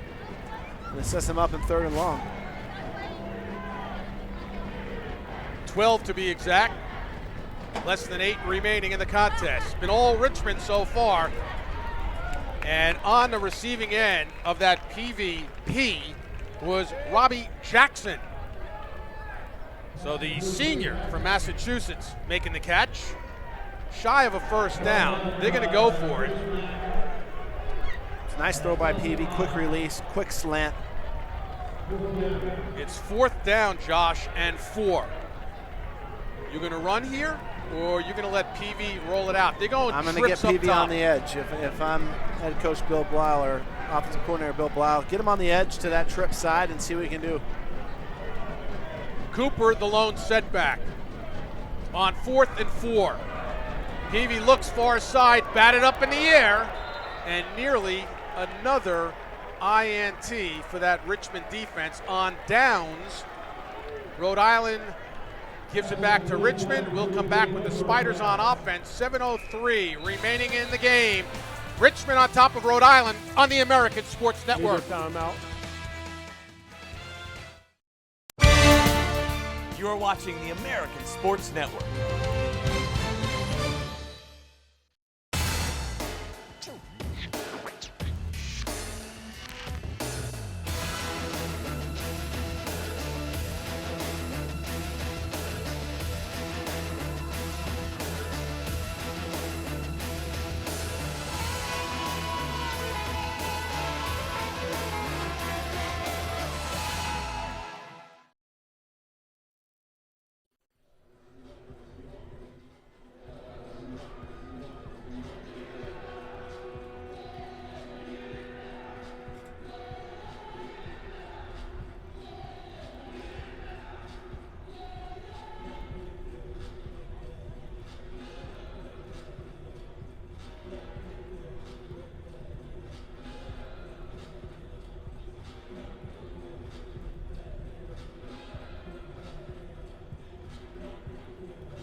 It has been all Richmond, 37-0 over Rhode Island. 7 minutes and 3 seconds remain. Call Rhode, Josh Looney, the entire American Sports Network team in Richmond, Virginia on homecoming. 1st and 10 for the Richmond Spiders. And spinning there, maybe a yard, perhaps. Blake Jones, defensive end, shoots straight off of that right offensive edge. Finds his way in the backfield. Nice play there by Jones. Michael Rocco back in. Last series, it was Porter Abel who threw a 34-yard touchdown pass to Jamal Bevels, but Rocco back in. Hands it off. Right now, you just want to keep the clock moving and get everybody off the field, keep them healthy. TJ Moon, the ball carrier, number 20. Got to feed the big fullback a little bit here late in the game. The guy who does the blocking and a lot of the dirty work, get his touches. Moon's still upset. He thought he'd have that touchdown there in the first half that they couldn't connect on, but he's done a great job today being the lead blocker in a lot of plays, and good to see him as a lone back here late in the game. Is he more upset than Eric Wright, who had an INT on an inadvertent whistle brought back when he had hit the end zone from 31 yards out? That's tough. You have Abel, who's back in there, and he moves the ball up beyond the 45-yard line.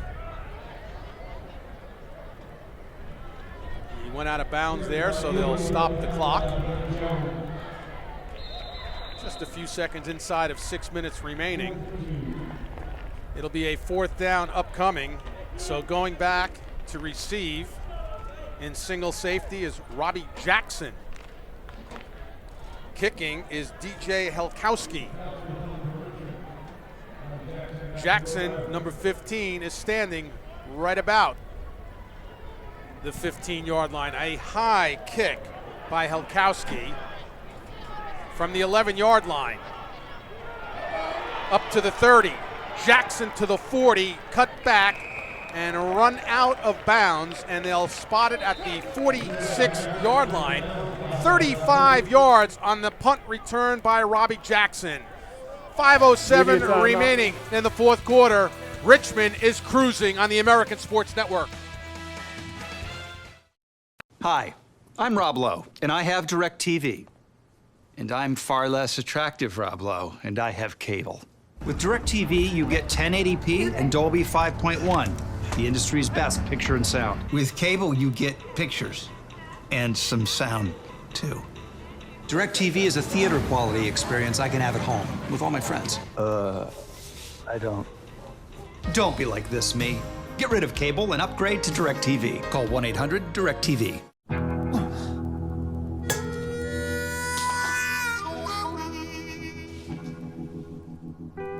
Get caught buzz driving, and you could do some hard time. Craig, knock it off. Sorry, Mom. It could cost you around $10,000 in fines, legal fees, and increased insurance rates. And that could set you back a few years. Buzzed, busted, and broke. Because buzz driving is drunk driving.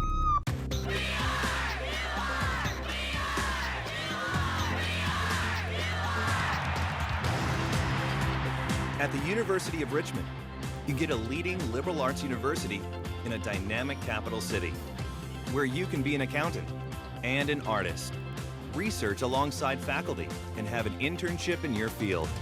Be part of Division I athletics and highly ranked academics. The University of Richmond. We are, you are.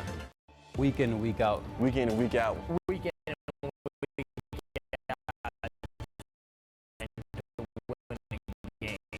Against the conference opponent, you have to play your A game. You have to bring your A game. You never know what's going to happen. You just got to bring your A game every game. There's no step down from week to week. If you take somebody like you'll get beat.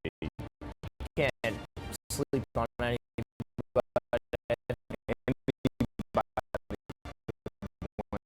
Any given Saturday. It's hard-nosed every week.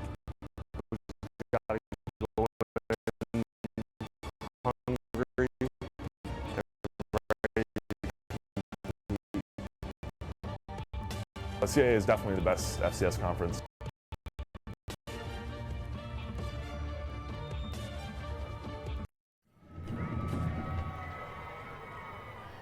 Is this a gorgeous stadium or what? Look at that. The band hanging around, homecoming. We go back to the live action on that first down play. And the reception was made there by number 38, Jordan Sebastian. He's had about 3 receptions, I believe, in this contest for Rhode Island. And Caparell is back in at quarterback for Rhode Island. So he'll finish it out here with 4 minutes and 40 seconds remaining. With time, gonna tuck it and run, but he is brought down there. It's a loose football, and chasing and scoring, or is it? It's not Holmes. And Peavy is still down. Took quite the shot. Trainers Peavy or rushing. Caparell? Excuse me, Caparell. Yeah.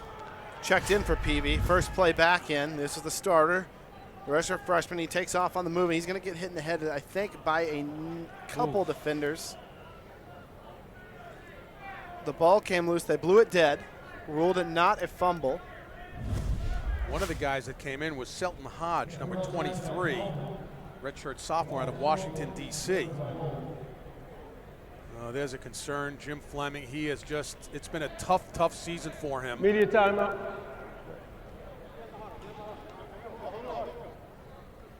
And that is James Caparell, who just came back in, and they attend to him. We'll step aside. Richmond up with 4:21 left in the fourth. They say to succeed in college, you need to take good notes, make new friends, manage your time, find a quiet place to study, and above all, sit in the front row. It's not what they say, it's what you do with it. Find your classroom at the University of New Hampshire, where education is more than a matter of degree.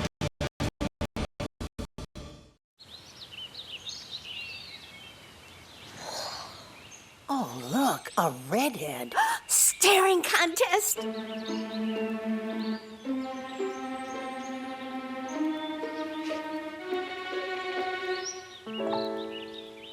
You still got it. I know. Come alive with the forest. The dad was cute. You were looking right at us. Visit discovertheforest.org to find a forest near you.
There is James Caparell, who was able to walk off, but Josh a little bit woozy as he walked to the sideline after getting sandwiched. Took a hit from 2 guys coming from 2 different directions, and now they attend to him on the bench, and they bring Colt Peavy back in at the quarterback position.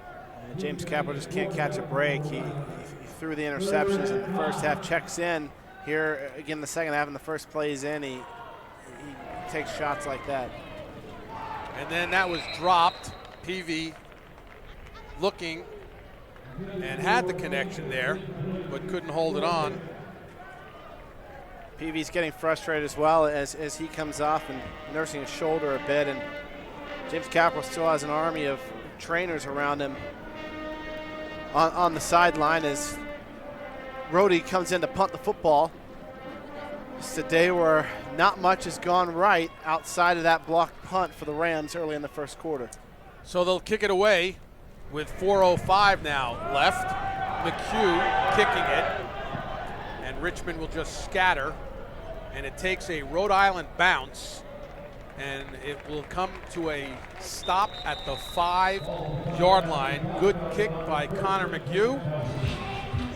So with only 3:53 exactly, I should say, Danny Rocco and the Spiders will get win number 2 in the Colonial Athletic Association, improving to 2-1 in the league, 5-2 overall. Came in as the number 19 team in the nation. So they'll get out of town with the win. And Rhode Island try to regroup. And now they'll just run the clock with a ground game here. And a very impressive win when you think about it, Josh, and what Richmond has done defensively and offensively. As you see, Hamlin was the ball carrier. And what they've done this afternoon. You know, they weathered that early storm early. Were able to hold Rhode Island after the block punt and the fake field goal to that missed field goal. And since then, it has been all Spiders. But early it looked like the Rams had something going on, and Richmond was able to collect themselves. And it's been all Spiders. On 2nd down and 9 with the clock continuing to move. Again, it's Hamlin. You're just going to pound it. Well, you don't want any injuries at this point. You have reserves on both sides in the game.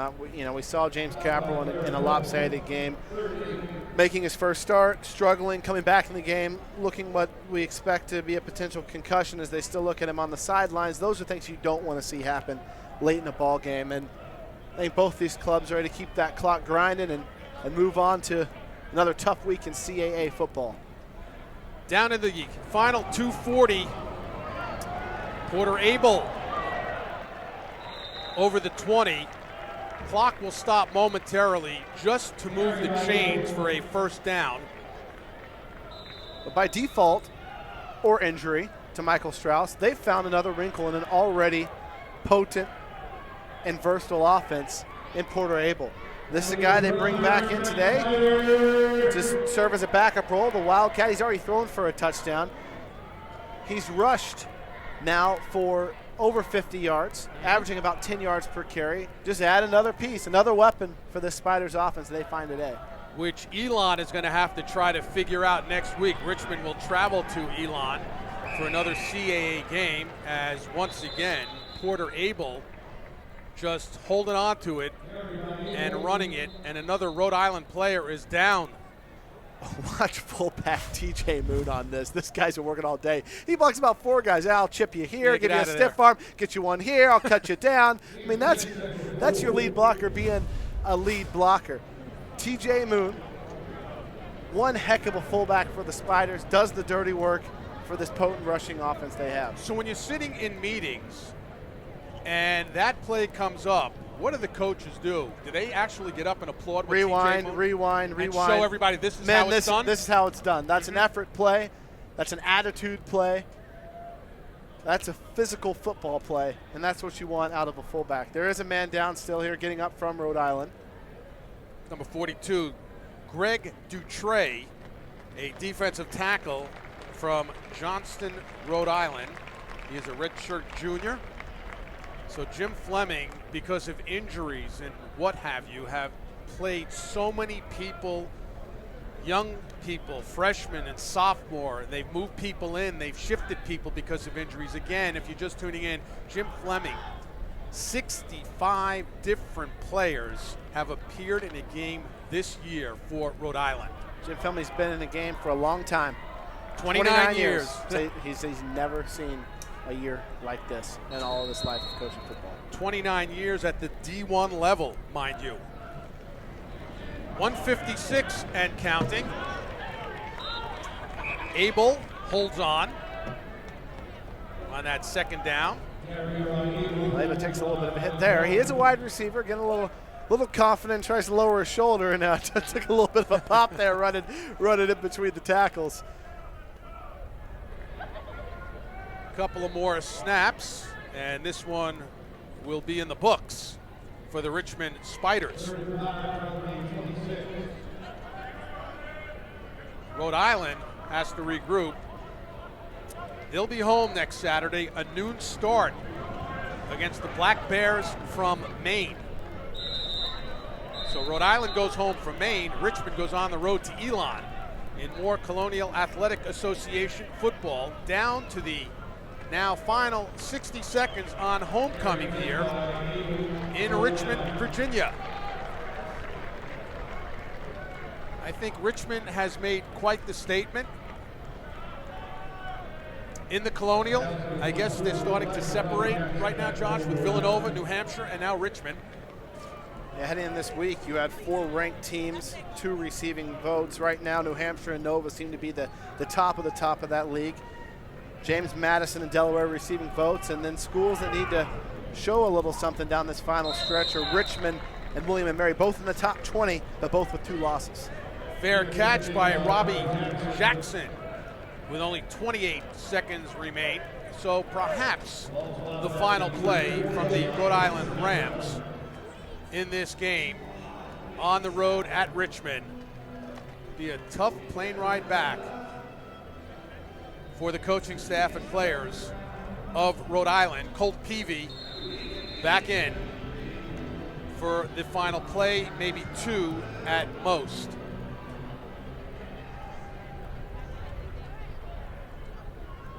Peavy takes it, go to the ground, a few yards over the 35-yard line, clock winding down, and they might just let it go.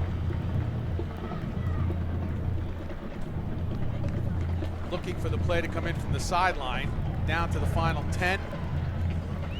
Being signaled in. I don't know if they'll even snap it, Josh. Now the headset's off of Jim Fleming, and they're now going to go to midfield with Richmond laying stake with a home shutout on homecoming. So they're back in the top 20, and they have an eye on one of those 24 FCS playoff spots. Richmond 37, Rhode Island nothing. Richmond now 5-2 overall. Handshake Jim Fleming. Danny Rocco's team is now 2-1 in Colonial Athletic Association play. Rhode Island continues the struggle here, drops them to 0-6.